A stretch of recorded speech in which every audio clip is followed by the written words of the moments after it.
ಓಂ ಶಾಂತಿ. ನಾನೊಂದು ಚೈತನ್ಯ ಆತ್ಮ. ಭ್ರೂ ಮಧ್ಯದಲ್ಲಿ ಸ್ಮೃತಿ ಸ್ವರೂಪನಾಗುತ್ತಾ ನಾವೆಲ್ಲ ಆತ್ಮರ ತಂದೆ ಪರಂಪಿತ ಶಿವಪರಮಾತ್ಮನನ್ನು ಪರಮಧಾಮದಲ್ಲಿ ಧ್ಯಾನಿಸುತ್ತಾ ಪ್ರಜಾಪಿತ ಬ್ರಹ್ಮ ಜಗದಂಬಾ ಸರಸ್ವತಿ ಮಮ್ಮಾರವರನ್ನು ಸ್ಮೃತಿ ಮಾಡುತ್ತಾ ಪ್ರತಿದಿನದಂತೆ ಈ ದಿನವೂ ಸಹ ಈ ಒಂದು ಮುರಳಿ ಚಿಂತನೆಯಲ್ಲಿ ಭಾಗವಹಿಸಿರುವ ನನ್ನೆಲ್ಲ ಸಹೋದರಾತ್ಮರಿಗೆ ಸ್ವಾಗತ, ಸುಸ್ವಾಗತ.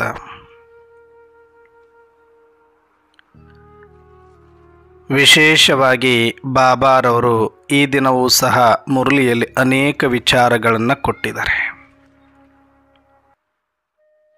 ಅದರಲ್ಲೂ ವಿಶೇಷವಾಗಿ ವರದಾನದ ಕುರಿತಾಗಿ ಸಂಕ್ಷಿಪ್ತವಾದ ಚಿಂತನೆಯನ್ನು ಮಾಡೋಣ. ಈ ದಿನದ ವರದಾನವಾಗಿದೆ: ಸ್ವಮಾನದ ಸೀಟ್ನ ಮೇಲೆ ಸ್ಥಿತರಾಗಿ ಶಕ್ತಿಗಳಿಗೆ ಆದೇಶ ಪ್ರಮಾಣ ನಡೆಸುವಂತಹ ವಿಶಾಲ ಬುದ್ಧಿ ಭವ. ಸ್ವಮಾನದ ಸೀಟ್ನ ಮೇಲೆ ಸ್ಥಿತರಾಗಿ ಶಕ್ತಿಗಳಿಗೆ ಆದೇಶ ಪ್ರಮಾಣ ನಡೆಸುವಂತಹ ವಿಶಾಲ ಬುದ್ಧಿ ಭವ. ನೋಡಿ, ಇದು ವರದಾನ ನೋಡಲಿಕ್ಕೆ ಬಹಳ ಸರಳ ಕಾಣಿಸ್ತಾ ಇದೆ. ನಮಗಿದು ಡೈಲಿ ನೋಡಿ ನೋಡಿ ನೋಡಿ ಇದರಲ್ಲೇನು ವಿಶೇಷತೆ ಇದೆ, ಎಲ್ಲ ಶಬ್ದಗಳು ಪರಿಚಿತವಾಗಿದೆ ಅಲ್ವಾ ಅಂತ ಅನ್ನಿಸಬಹುದು. ಆದರೆ ಬಾಬಾರವರು ಬಳಸುವ ಒಂದೊಂದು ಮಹಾವಾಕ್ಯದ ಹಿಂದೆನೂ ಕೂಡ ಒಂದು ರಹಸ್ಯ ಇರುತ್ತೆ. ಅದನ್ನು ನಾವು ಸಂಕ್ಷಿಪ್ತವಾಗಿ ಚಿಂತನೆ ಮಾಡೋಣ. ಸ್ವಮಾನದ ಸೀಟ್ನ ಮೇಲೆ ಸ್ಥಿತರಾಗಿ ಶಕ್ತಿಗಳಿಗೆ ಆದೇಶ ಪ್ರಮಾಣ ನಡೆಸಿ ಅನ್ಬೋದಾಗಿತ್ತು. ಆದರೆ ವಿಶಾಲ ಬುದ್ಧಿ ಭವ, ವಿಶಾಲ ಬುದ್ಧಿ ಆಗಬೇಕಾಗತ್ತೆ ಅಲ್ಲಿ ಅಂತ ಹೇಳ್ತಿದ್ದಾರೆ ಬಾಬಾರವರು.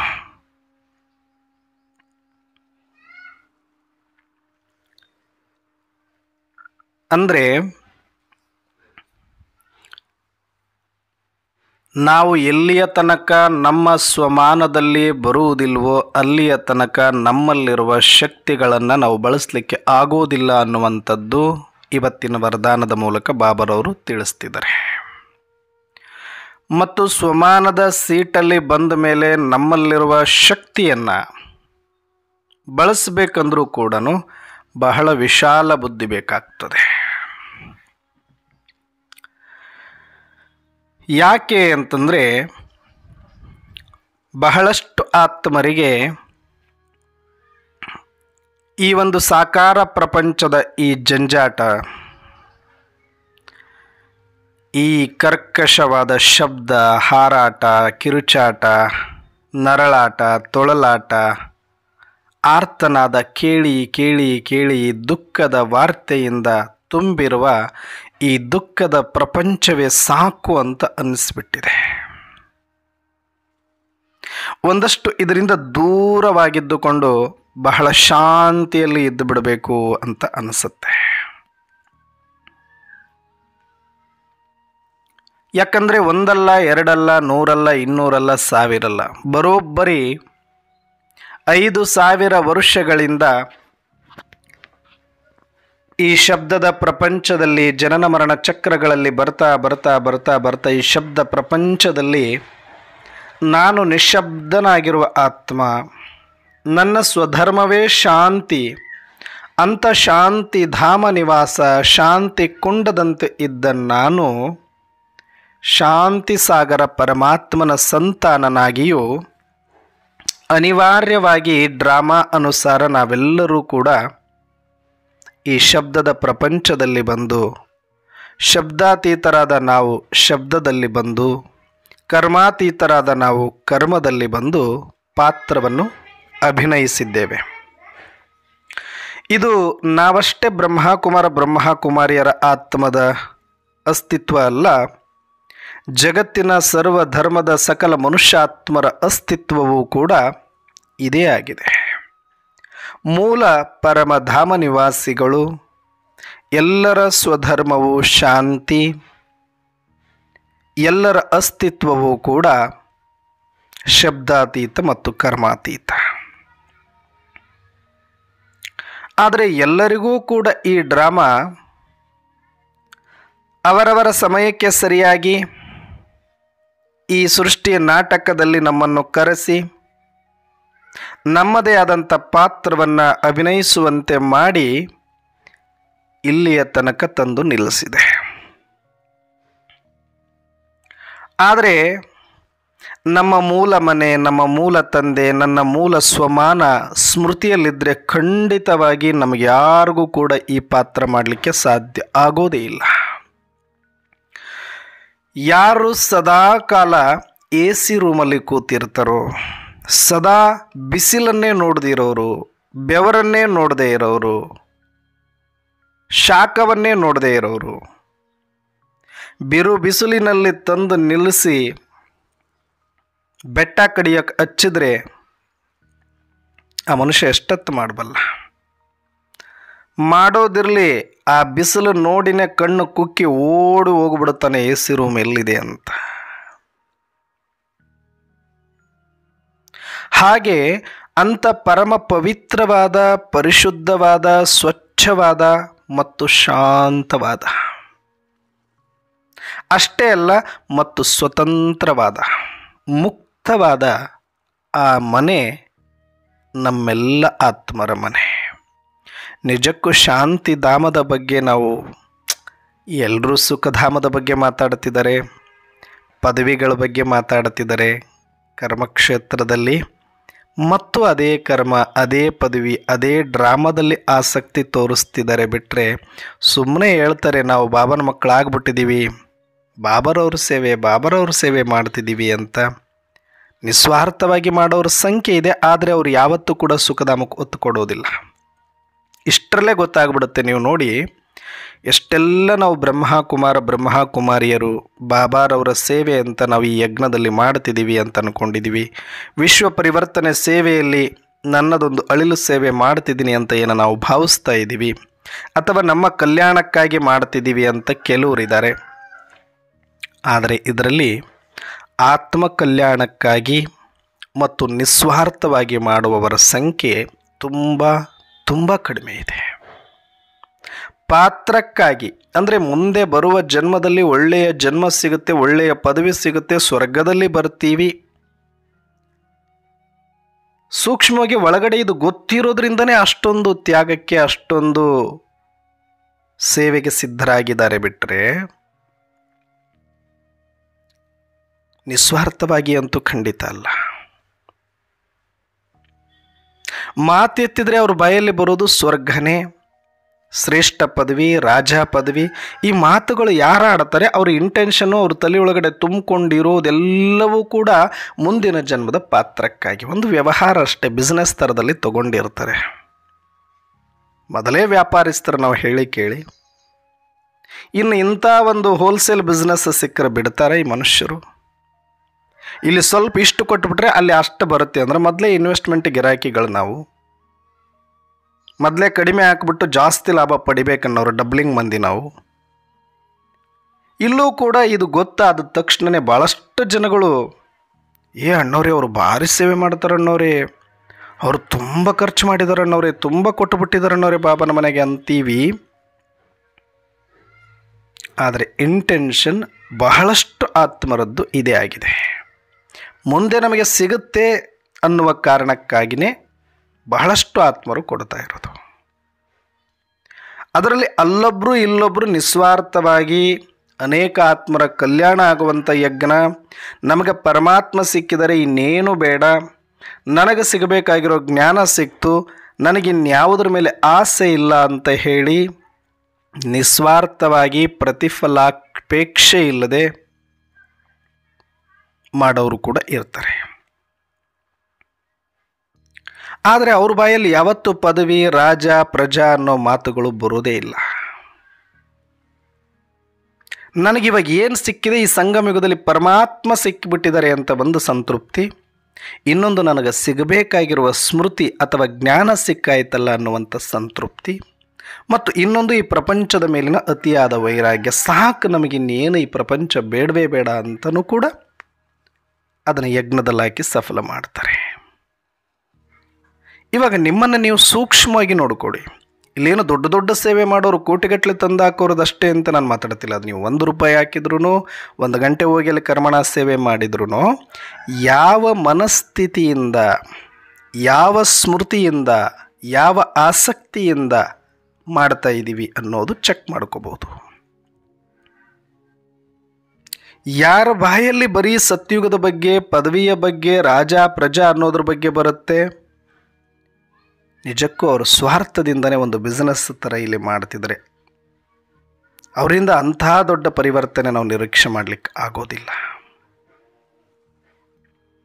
ಅವ್ರದ್ದು ಕೂಡ ಒಂದು ಹಂತದಲ್ಲಿ ಯಜ್ಞಕ್ಕೆ ಉಪಯೋಗ ಆಗುತ್ತೆ, ಆದರೆ ಲಾಸ್ಟ್ ಸ್ಟೇಜ್ ಅಷ್ಟೇ ಅದು. ಆದರೆ ಮೇಲೆ ಹೋಗ್ಲಿಕ್ಕೆ ಅವರಿಗೆ ಆಗೋದಿಲ್ಲ.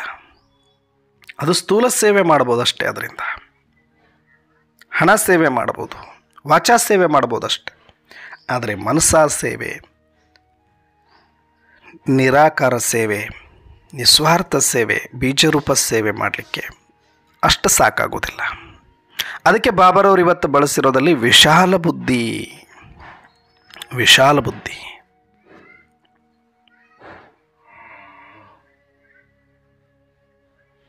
ಯಾಕೆ ಅವರಿಗೆ ಅಷ್ಟೊಂದು ಸ್ವರ್ಗದ ಬಗ್ಗೆ ಆಸಕ್ತಿ, ರಾಜ ಆಗಬೇಕು ಅನ್ನೋ ಆಸಕ್ತಿ? ಒಂದು, ಹೆಂಗಿದ್ರು ನಾವು ಅಲ್ಲಿ ಇರೋದಿಲ್ವಲ್ಲ ಅಣ್ಣವ್ರೆ, ಇಲ್ಲಿಗೆ ಬರ್ತೀವಲ್ವ ನಾವು, ಮತ್ತೇನಕ್ಕೆ ಅದ್ರ ಬಗ್ಗೆ ಯೋಚನೆ ಮಾಡಬೇಕು? ನಾನು ಕೇಳ್ತೀನಿ ಇವರಿಗೆ, ಪಟ್ಟಣಕ್ಕೆ ದುಡಿಲಿಕ್ಕೆ ಅಂತ ಹೋಗ್ತಾರೆ, ಒಂದು ಸಣ್ಣ ಮನೆ ಮಾಡ್ಕೊಳ್ತಾರೆ, ಬಾಡಿಗೆನೋ ಅಥವಾ ತಮ್ಮದು ಸ್ವಂತದ್ದು. ಮನೆಯಲ್ಲಿ ಪತ್ನಿ ಇರ್ತಾಳೆ, ಮಕ್ಕಳು ಇರ್ತಾರೆ, ಇದ್ದರೆ ವಯಸ್ಸಾಗಿರೋ ತಂದೆ ತಾಯಿ ಇಟ್ಕೊಂಡಿರ್ತಾರೆ, ಉದ್ಯೋಗಕ್ಕೆ ಹೋಗ್ತಾರೆ. ಹೋದ ಮೇಲೆ ಬೆಳಗ್ಗೆ ಮನೆ ಬಿಟ್ಟರೆ ಕೆಲವು ಸಲ ರಾತ್ರಿ ಆಗಿಬಿಡುತ್ತೆ. 8 ಗಂಟೆ 9 ಗಂಟೆ ಡ್ಯೂಟಿನೇ ಇರುತ್ತೆ. ಹೋಗುತ್ತಾ ಬರುತ್ತೆ ಅಂತ ಲೆಕ್ಕ ಹಾಕ್ಬಿಟ್ರೆ ಕೆಲವು ಸ್ವಲ್ಪ ದೂರ ಇತ್ತು ಅಂದರೆ 10 ರಿಂದ 12 ಗಂಟೆ ಆಗಿಬಿಡುತ್ತೆ ಒಂದು ದಿನ ಡ್ಯೂಟಿ ಮುಗಿಸ್ಕೊಂಡು ಬಂದರೆ. ಬಂದೆಲ್ಲ ಸುಸ್ತಾಗಿರ್ತಾನೆ.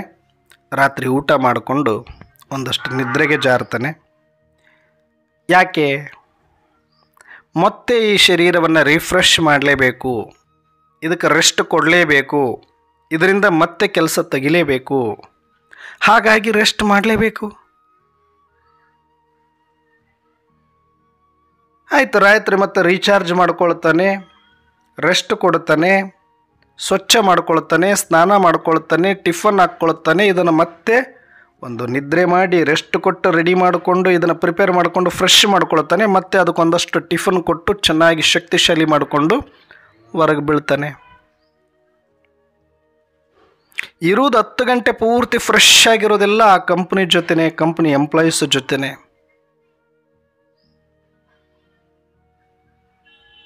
ಇಡೀ ದಿನ ಅಲ್ಲೇ ಇರ್ತಾನೆ. ಆದರೆ ಆತನ ಯೋಚನೆ, ಅಯ್ಯೋ ನಾನು ಹೆಂಗೂ ಕೂಡ ಮನೆಗೆ ಹೋಗೋದೇ ಮಲ್ಕೊಳ್ಳೋಕ್ಕಷ್ಟೇ ಅಲ್ವಾ, ಅಲ್ಲೇನು ಇರ್ತೀನಿ, ಇರೋದಿಲ್ಲ ತಾನೇ ನಾನು 10 ಗಂಟೆ 20 ಗಂಟೆ, ಇದ್ರ ಬಗ್ಗೆ ತಾನೇ ನಾನು ಯೋಚನೆ ಮಾಡಬೇಕು ಅಂತ ಇರ್ತಾನೋ? ಅಥವಾ ಪ್ರತಿ ಕ್ಷಣನೂ ಕೂಡ ಮನೆ ಬಗ್ಗೆ, ಮನೆಯಲ್ಲಿ ಇರೋರ ಬಗ್ಗೆ, ಮನೆಗೇನು ಮಾಡಬೇಕು, ಮನೆಗೆ ಏನು ಬೇಕು, ಏನು ಬೇಡ, ಏನು ಖಾಲಿಯಾಗಿದೆ, ಏನು ತುಂಬಿದೆ, ಅಲ್ಲಿದ್ದರೂ ಕೂಡ 24 ಗಂಟೆ ಆತನ ಯೋಚನೆಗಳು, ಆತನ ಚಿಂತನೆ ತನ್ನ ಮನೆ ಮೇಲೇ ಇರುತ್ತಲ್ವ. ಅದು ಬಾಡಿಗೆ ಆಗಲಿ ಸ್ವಂತದ್ದಾಗಲಿ. ಮನೇಲಿ ಇರೋದಿಲ್ಲ ನಿಜ, ಆದರೆ ಬಣ್ಣ ಕಂಪ್ನಿಗೆ ಹೊಡಿಯಲ್ಲ, ಅವನು ಮನೆಗೆ ಹೊಡಿತಾನೆ. ಕಸ ಕಂಪ್ನಿದು ಹೊಡಿಯಲ್ಲ, ಅವನು ಮನೇಲಿ ಹೊಡಿತಾನೆ. ಯೋಚನೆ ಕಂಪ್ನಿದು ಮಾಡಲ್ಲ, ಅವನು ಮನೇದು ಮಾಡುತ್ತಾನೆ. ಓನ್ಲಿ ಸಂಪಾದನೆಗಾಗಿ ಹೋಗಿರೋದು ಆ ಮನೆಗೋಸ್ಕರನೇ. ಹಾಗಂತ ಹೇಳ್ಬಿಟ್ಟು ಸಂಪಾದನೆ ಕೊಡ್ತಾ ಇದೆ ಅಂತ ಅಲ್ಲೇ ಕೂತ್ಕೊಳ್ತಾನೋ ಅಥವಾ ಮನೆಗೆ ಬಂದು ಮನೆದು ಯೋಚನೆ ಮಾಡ್ತಾ ಇರ್ತಾನೆ 24 ಗಂಟೆ. ಅವನು ಯೋಚನೆ ಮಾಡ್ಬೋದಾಗಿತ್ತಲ್ಲ, ನನಗೆ ಇಲ್ಲೇ ಇರಬೇಕಲ್ವ, ನಾನು 24 ಗಂಟೆಯಲ್ಲಿ ಮಿನಿಮಮ್ 10 ಗಂಟೆ ನಾನು ಎದ್ದಿರುವಾಗೆಲ್ಲ ಇವ್ರ ಜೊತೆನೇ ಇರ್ತೀನಿ ಅಂದಮೇಲೆ ಇವ್ರದ್ದೇ ಯೋಚನೆ ಮಾಡಬೇಕು, ಇಲ್ಲೇ ಇದ್ದು ಬಿಡೋದು ಥರನೇ ಯೋಚನೆ ಮಾಡಬೇಕು ಅಂತ ಅಂದ್ಕೊಳ್ಬೋದಾಗಿತ್ತಲ್ಲ. ಮತ್ತು ಏನಕ್ಕೆ ಮನೆ ಬೇಕಿತ್ತು ಅವನಿಗೆ? ಮನೆ ಬಗ್ಗೆ ಯಾಕೆ ಯೋಚನೆ ಮಾಡಬೇಕಾಗಿತ್ತು?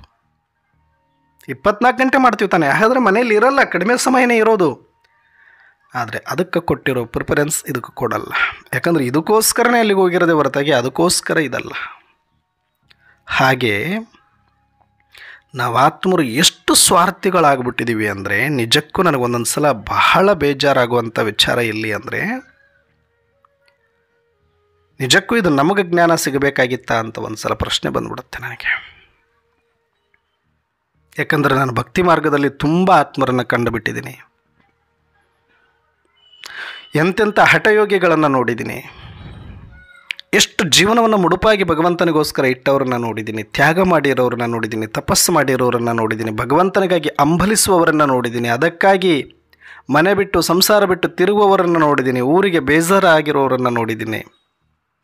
ಅವಮಾನಗಳನ್ನು ಸಹಿಸ್ಕೊಂಡಿರೋರನ್ನ ನೋಡಿದ್ದೀನಿ. ಅಷ್ಟವರು ಒಂದು ಕಡೆ ಪರಮಾತ್ಮನನ್ನು ಹುಡುಕ್ತಿದ್ದಾರೆ. ಒಂದು ಕ್ಷಣ ದರ್ಶನ ಸಿಕ್ಕರೆ ಸಾಕು, ಪರಮಾತ್ಮನ ಇರುವಿಕೆ ಸಿಕ್ಕರೆ ಸಾಕು, ಪರಮಾತ್ಮನ ಪರಿಚಯ ಸಿಕ್ಕರೆ ಸಾಕು, ನನ್ನ ಜನ್ಮ ಸಾರ್ಥಕ ಆಗಿಬಿಡುತ್ತೆ ಅಂತ ಹುಡುಕ್ತಾ ಇದ್ದಾರೆ. ಇವತ್ತಿಗೂ ಈ ಕ್ಷಣಕ್ಕೂ ಕೂಡ.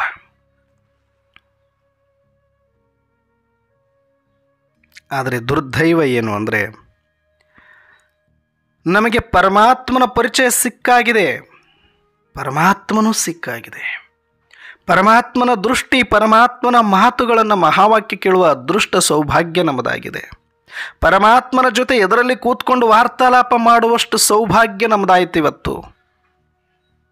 ಅಷ್ಟೇ ಅಲ್ಲ, ನಮ್ಮ ಮನೆಯ ಪರಿಚಯ ಸಿಕ್ತಿವತ್ತು. ಇಷ್ಟು ವರ್ಷಗಳಿಂದ ಬಿಟ್ಟು ಬಂದಿರುವ ನನ್ನ ಮನೆ, ನನ್ನ ಅಡ್ರೆಸ್, ನನ್ನ ಓನ್ ಲೊಕೇಶನ್ ಸಿಕ್ಕಿದೆ ಇವತ್ತು.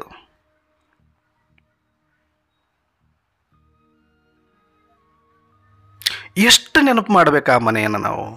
ಅಯ್ಯೋ, ನಾವು ಚಿಕ್ಕವರಿದ್ದಾಗೆಲ್ಲ ಆಡುತ್ತೀವಿ. ಇವಾಗಲೂ ಕೂಡ ನಾವು ಚಿಕ್ಕವರಿದ್ದಾಗ ನಮ್ಮ ತಾಯಿ ತವ್ರ ಮನೆಯೋ ಅಥವಾ ಯಾರ್ದು ನಮ್ಮ ಅಜ್ಜನ ಮನೆಯಲ್ಲೋ ನಾವು ಬೆಳೆದಿದ್ದರೆ ಆ ಸ್ಕೂಲು, ಆ ಮಂಟಪ, ಆ ಮನೆ ಮುಂದಿನ ಜಗಲಿ, ಬೀದಿಗಳನ್ನು ನೆನೆಸ್ಕೊಳ್ತೀವಿ. ಎಷ್ಟು ಖುಷಿ ಆಗುತ್ತೆ. ಅರೆ, ನಾವು ಕಾಯಮ್ಮಾಗಿ ಇರುವಂತಹ ಸ್ಥಾನ ಅದು ನಮ್ಮ ಮೂಲ ಮನೆ. ಅದನ್ನು ಬಿಟ್ಟು ನಾವು ಇಲ್ಲಿ ಪಾತ್ರ ಮಾಡಲಿಕ್ಕೆ ಅಷ್ಟೇ ಬಂದವರು. ಆದರೆ ಇವತ್ತು ಆ ಮನೆ ಬಗ್ಗೆ ಗೊತ್ತಾಯಿತು, ಪರಮಾತ್ಮನ ಬಗ್ಗೆ ಗೊತ್ತಾಯಿತು, ಲೊಕೇಶನ್ ಎಲ್ಲಿದೆ, ಅದು ಎಷ್ಟು ದೂರದಲ್ಲಿದೆ ಗೊತ್ತಾಯಿತು. ಒಂದು ಸೆಕೆಂಡಲ್ಲಿ ಹೋಗ್ಬೋದು ಇವಾಗ. ಮತ್ತೆ ಅದಕ್ಕೆ ಕಷ್ಟಪಡಬೇಕಿಲ್ಲ. ಒಂದು ಸೆಕೆಂಡಲ್ಲಿ ಸ್ಥೂಲವಾಗಿ ಹೋಗೋದು ಬೇಡ, ಅಟ್ಲೀಸ್ಟ್ ಸ್ಮೃತಿಯಿಂದ ಹೋಗ್ಬೋದು. ಆದರೆ ಎಷ್ಟು ಆ ಮನೆಯ ಬಗ್ಗೆ ನಮಗೆ ಅಭಿಮಾನ ಇರಬೇಕಾಗಿತ್ತು, ಎಷ್ಟು ಅದರ ಬಗ್ಗೆ ಪ್ರೀತಿ ಇರಬೇಕಾಗಿತ್ತು, ಎಷ್ಟು ಅಟ್ಯಾಚ್ಮೆಂಟ್ ಇರಬೇಕಾಗಿತ್ತು, ಎಷ್ಟು ಅದರ ಬಗ್ಗೆ ಗೌರವ ಇರಬೇಕಾಗಿತ್ತು, ಎಷ್ಟು ಅದನ್ನು ನೆನೆಸ್ಕೊಂಡು ಖುಷಿ ಪಡಬೇಕಾಗಿತ್ತು. ಇಲ್ಲ, ನನ್ನ ಆತ್ಮ ಅನ್ಕೊಳ್ಳೋಕ್ಕೆ ತಯಾರಿಲ್ಲ. ಯಾಕಂದ್ರೆ ನಾವು ಆತ್ಮ ಆಗಿರೋದು ಬಹಳ ತಿಲ್ವಲ್ಲ, ಪರಮಧಾಮದಲ್ಲಿರೋದು ಬಹಳ ತಿಲ್ವಲ್ಲ. ಮತ್ತೆ ನಾವಿಲ್ಲಿ ಬಂದುಬಿಡ್ಬೇಕಲ್ಲ ಸತ್ಯುಗಕ್ಕೆ. ಅದಕ್ಕೆ ಲಕ್ಷ್ಮೀ ನಾರಾಯಣ, ಸತ್ಯುಗ, ಪದವಿ, ರಾಜ್ಯ, ಪ್ರಜಾ. ಎಷ್ಟು ಮೋಸ ಇದು ಅಂದರೆ, ಇಷ್ಟು ಸ್ವಾರ್ಥನ,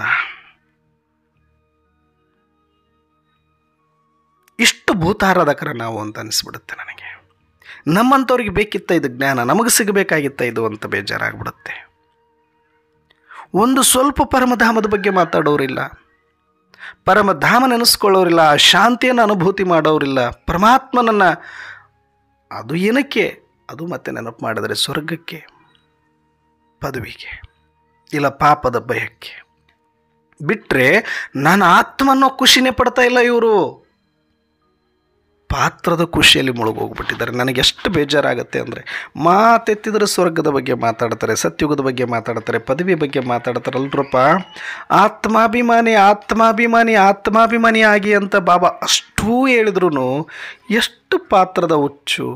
ಅದು ಏನಕ್ಕೆ ಮೂಗಿಗೆ ತುಪ್ಪ ಸವರದಂಗೆ ಒಂದಷ್ಟು ಆ ಸಂಸಾರ, ವಿಕಾರ, ಅದ್ರ ಬಗ್ಗೆನೇ ಇಟ್ಕೊಂಡು ಕೂತಿದ್ದೆಲ್ಲ. ಮುಂದೆ ಒಳ್ಳೇದು ಸಿಗುತ್ತೆ ಬಾರಪ್ಪ, ಸ್ವಲ್ಪ ಈ ಕೆಸರನ್ನು ಬಿಟ್ಟು ಬರಲಿ ಅಂತ ಮೂಗಿಗೆ ತುಪ್ಪ ಸವರದಂಗೆ ಸತ್ಯುಗದ ಬಗ್ಗೆ ಒಂದಷ್ಟು ಒಳ್ಳೆ ಮಾತುಗಳಾಡಿದರು ಬಾಬಾ. ಆದರೆ ಅಷ್ಟ ಆಡಿದ್ದೇ ಸಾಕಾಯಿತು ನೋಡಿ ಬಾಬಾ. ನೀನು ಬೇಡ, ನಿನ್ನ ಮನೆಯೂ ಬೇಡ, ನಿನ್ನ ಶಾಂತಿನೂ ಬೇಡ, ನನ್ನ ಆತ್ಮ ಅನ್ನೋದು ಬೇಡ, ಬೇಕಾದ್ರೆ ಇಲ್ಲೇ ಇದ್ದು ಬಿಡ್ತೀನಿ ನಾನು. ಮತ್ತೆ ಸತ್ಯುಗ, ಮತ್ತೆ ಮೇಲೆ ಏರ್ತಾ ಇದ್ದೀವಿ. ಈಗ ಅಲ್ಲಿಂದನೇ ಬಿದ್ದಿರೋದು ಅಂತ ಗೊತ್ತಿದೆ. ಈಗ ತುಟ್ಟ ತುದಿಯಿಂದನೇ ಬಿದ್ದು ಕೆಳಗಡೆ ಒದ್ದಾಡ್ತಾ ಇದ್ದೀವಿ ಪಾತಾಳದಲ್ಲಿ. ಈಗ ಮತ್ತೆ ಏರ್ಲಿಕ್ಕೆ ರೆಡಿಯಾಗಿದ್ವಿ. ಅದಕ್ಕೆ ಪಾತಾಳಕ್ಕೆ ಬೀಳೋಕ್ಕೆ, ತುಟ್ಟ ತುದಿಗೆ ಏರಕ್ಕೆ. ಯಾಕಂದ್ರೆ ಇಲ್ಲಿಂದ ಬಿದ್ದರೆ ಪೆಟ್ಟಾಗಲ್ಲ, ಇನ್ನು ಅಲ್ಲಿಗೆ ಏರೋಣ, ಅಲ್ಲಿಂದ ಬಿದ್ದರೆ ಪೆಟ್ಟಾಗುತ್ತಂತ ಮತ್ತೆ ಅಲ್ಲಿಗೆ ಏರಕ್ಕೆ ರೆಡಿಯಾಗಿದ್ವಿ. ಅಲ್ಲಿಂದನೇ ಬಿದ್ದವರು ಮತ್ತೆ ಅದೇ ತುದಿಗೆ ಹೇರಿ ಅಲ್ಲಿಂದ ಬೀಳ್ತೀನಿ ಅಂತ ಎಷ್ಟು ಖುಷಿಯಾಗಿ ಹತ್ಲಿಕ್ಕೆ ಹತ್ತೀವಿ. ಇಲ್ಲಿ ನಾನೊಂದು ಆತ್ಮ ಅಂತ ಅನುಭವ ಮಾಡಲಿಲ್ಲ, ಪರಮಾತ್ಮ ನಮ್ಮಪ್ಪ ಅಂತ ಅನುಭವ ಮಾಡಲಿಲ್ಲ ನಿಸ್ವಾರ್ಥವಾಗಿ. ಪಾಪದ ಭಯ ಆಗಲಿ, ಸ್ವರ್ಗದ ಆಸೆ ಇಲ್ಲದೆ ಬರೀ ನನ್ನ ಸಂಬಂಧದಲ್ಲಿ ನಾನು ಆತ್ಮ ನಮ್ಮಪ್ಪ ಪರಮಾತ್ಮ ಅಂತ, ಅಥವಾ ನನಗೆ ಜ್ಞಾನ ಕೊಟ್ಟ ಗುರು ಅಥವಾ ಶಿಕ್ಷಕ ಅಂತ ಪ್ರೀತಿಯಿಂದ ನೆನಪು ಮಾಡಲಿಲ್ಲ, ನಿಸ್ವಾರ್ಥದಿಂದ ನೆನಪು ಮಾಡಲಿಲ್ಲ. ಪರಮಧಾಮ ಅದು ನನ್ನ ಸ್ವೀಟ್ ಹೋಮ್, ಅದು ನನ್ನ ಪೀಸ್ ಹೋಮ್. ಯಾವ ಶಾಂತಿಗಾಗಿ, ಸುಖಕ್ಕಾಗಿ ಇಷ್ಟು ಜನ್ಮಗಳಿಂದ ಕಾತೊರಿತಾ ಇತ್ತು ನನ್ನ ಆತ್ಮ, ಅಲ್ಲಿ ನಿಜವಾದ ಸುಖ, ಆತ್ಮ ಸುಖ, ಶಾಂತಿಯ ಸುಖ, ಶಕ್ತಿಯ ಸುಖ, ಪವಿತ್ರತೆಯ ಸುಖ, ಜ್ಞಾನದ ಸುಖ ಆ ಪರಮಧಾಮದಲ್ಲಿ ಇದೆ. ಇದೇನಿದು? ಇದು ಭೂತಗಳ ಸುಖ, ಇದು ವಿನಾಶಿ ಸುಖ. ಇದು ಮೇಲೆ ಕರ್ಕೊಂಡೋಗಿ ಹತ್ಸಿ ಅಲ್ಲಿಂದ ದಬ್ಬೋ ಕೆಲಸ ಇದೆ ಅಷ್ಟೇ. ಇದಕ್ಕೆ ಇಷ್ಟೊಂದು ಇಚ್ಛೆ ಇಟ್ಕೊಂಡು ಬಡ್ದಾಡ್ತಾ ಇದ್ದೀವಲ್ಲ. ಯಾರಿದ್ದಾರೆ ನಿಸ್ವಾರ್ಥವಾಗಿ ಇವತ್ತು ಆತ್ಮನನ್ನು ಅನುಭವ ಮಾಡೋರು, ಪರಮಾತ್ಮನನ್ನು ಅನುಭವ ಮಾಡೋರು, ಪರಮಧಾಮವನ್ನು ಅನುಭವ ಮಾಡೋರು? ಅಲ್ಲೇನಿದೆ ಅಣ್ಣವರೇ ಪರಮಧಾಮದಲ್ಲಿ? ಎಲ್ಲ ಇಲ್ಲಿದೆ ಬನ್ನಿ ನಮಗೆ ಹೇಳ್ತಾರೆ ಅವರು, ಸ್ವರ್ಗದಲ್ಲಿದೆ ಎಲ್ಲ ಅಂತ. ಅಯ್ಯೋ, ಯಾರು ನಾನು? ಪರಮಾತ್ಮ ಯಾರು? ನನಗೇನಾಗಬೇಕು? ನನ್ನ ಮನೆ ಅಂಥದ್ದು. ಈ ಯಕ್ಕಶ್ಚಿತ್ತ ಪದವಿಗೋಸ್ಕರ ನನ್ನ ಮನೆಯನ್ನು ಮರೆಯೋದಾ? ನನ್ನ ಸ್ವಧರ್ಮ ಶಾಂತಿಯನ್ನು ಮರೆಯೋದಾ? ನನ್ನ ಸದ್ಗುಣಗಳನ್ನು ಮರೆಯೋದಾ? ನನ್ನ ಆತ್ಮದ ಸ್ವರೂಪವನ್ನೇ ಮರೆಮಾಚ್ಕೊಂಡ್ಬಿಡೋದಾ? ಇವತ್ತಿಗೂ ಆತ್ಮ ಅಂತ ಹೇಳ್ಕೊಳ್ಳೋಕ್ಕೆ ಅವರಿಗೆ ಇಷ್ಟ ಇಲ್ಲ, ಆತ್ಮದ ಅನುಭೂತಿ ಮಾಡೋಕ್ಕೆ ಇಷ್ಟ ಇಲ್ಲ, ಪರಮಧಾಮ ಅಂತೂ ನೆನಪೇ ಇಲ್ಲ. ಸುಮ್ಮನೆ ಹೇಳೋಕೆ ಕೋರ್ಸಲ್ಲಿ ಅಷ್ಟೇ, ಎಲ್ರಿಗೂ ಅಲ್ಲಿದ್ದೀರಿ ಅಲ್ಲಿದ್ದೀರಿ ಅಲ್ಲಿದ್ದೀರಿ, ಏನಿಲ್ಲ, ಹಿಂಗೆ ಹೋಗಿ ಹಿಂಗೆ ಬಂದ್ಬಿಡ್ತೀವಿ. ಮತ್ತೆ ಇಲ್ಲ ಐತೆ ನೋಡ್ರಿ ಸ್ವರ್ಗ, ಸತ್ಯುಗದ ಬಗ್ಗೆ ವರ್ಣನೆ. ನಿಜಕ್ಕೂ ಮಾಯೆ ಅಂತಂದರೆ ಜ್ಞಾನಿಗೆ ಜ್ಞಾನವೇ ಮಾಯವಾಗುತ್ತೆ ಅಂತಾರೆ. ಹಾಗೆ ಯಾವ ಜನ್ಮ ಜನ್ಮಾಂತರಗಳಿಂದ ಈ ಒಂದು ಶರೀರದ ಪ್ರಪಂಚದ ಬಂಧನದಿಂದ ಬಿಡುಗಡೆಯಾಗಿ ಮುಕ್ತನಾಗಬೇಕು ಅಂದ್ಕೊಂಡಿರುವ ನಮಗೆಲ್ಲ ಮುಕ್ತನಾಗ್ತೀವಿ ಅಂತ ಗೊತ್ತಾದ ಮೇಲೂ ಕೂಡ ಆ ಖುಷಿ ಕಾಣಿಸ್ತಾ ಇಲ್ಲ. ಸ್ವರ್ಗದಲ್ಲಿ ಹೋಗೋ ಖುಷಿ ಇದೆ ಹೊರತಾಗಿ ಪರಮಧಾಮದಲ್ಲಿ ಹೋಗೋ ಖುಷಿ ಇಲ್ಲ. ಆ ಶಾಂತಿಯ ಅನುಭೂತಿಯ ಖುಷಿ ಇಲ್ಲ, ಪರಮಾತ್ಮನ ಖುಷಿ ಇಲ್ಲ, ಒಳಗಡೆ ಇರುವ ಆತ್ಮದ ಸ್ವಧರ್ಮದ ಸದ್ಗುಣಗಳ ಖುಷಿ, ಸ್ವಮಾನದ ಖುಷಿ ಇಲ್ಲ. ಸತ್ಯುಗವನ್ನು ಎಷ್ಟು ನಾವು ಹೈಲೈಟ್ ಮಾಡ್ಕೊಂಡು ಹೋಗ್ತಾ ಇದ್ದೀವಿ, ಆದರೆ ಶಾಂತಿಧಾಮದ ಬಗ್ಗೆ ಮಾತೇ ಇಲ್ಲ.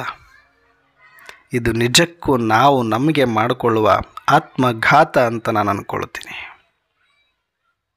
ಆತ್ಮಕ್ಕೆ ತೋರುವ ಅಗೌರವ, ಪರಮಧಾಮಕ್ಕೆ ತೋರುವ ಅಗೌರವ, ಇದು ಪಾಪ. ಇದು ಯಾವುದು ಮೂಲದಲ್ಲಿ ನಾನಾಗಿದೆಯೋ, ನಂದಾಗಿದೆಯೋ ಅದನ್ನು ಬಿಟ್ಟು ಯಾವುದು ನನ್ನದಲ್ಲವೋ ಪರರದ್ದು, ಪರರ ವೇಷಗಳನ್ನು ಸುಮ್ಮನೆ ಆಟ ಆಡಲಿಕ್ಕೆ ಒಂದಷ್ಟು ವೇಷ ಹಾಕಿ ನಾಟಕ ಮಾಸ್ತರ ಕಂಪ್ನಿಯಲ್ಲಿ ಒಂದಷ್ಟು ಕಿರೀಟ ಇಟ್ಟು ಕೈಗೆ ಬಿಗಿದು ಕುಣಿಯ ಕಚ್ತಾನಲ್ಲ, ಅದನ್ನು ನಮ್ಮದು, ಅದು ಚಂದ ಕಾಣ್ತೀನಿ ಅಂತ ಆ ನಾಟಕದ ಮಾಸ್ತರ, ನಾಟಕದ ಕಂಪ್ನಿನೇ ನಂದು ಅಂತ ಓಡ್ಕೊಂಡು ಹೋಗ್ತಿದ್ದೀವಿ ಅಂತಂದರೆ, ಮೂಲ ಮನೆಯನ್ನು ಬಿಟ್ಟು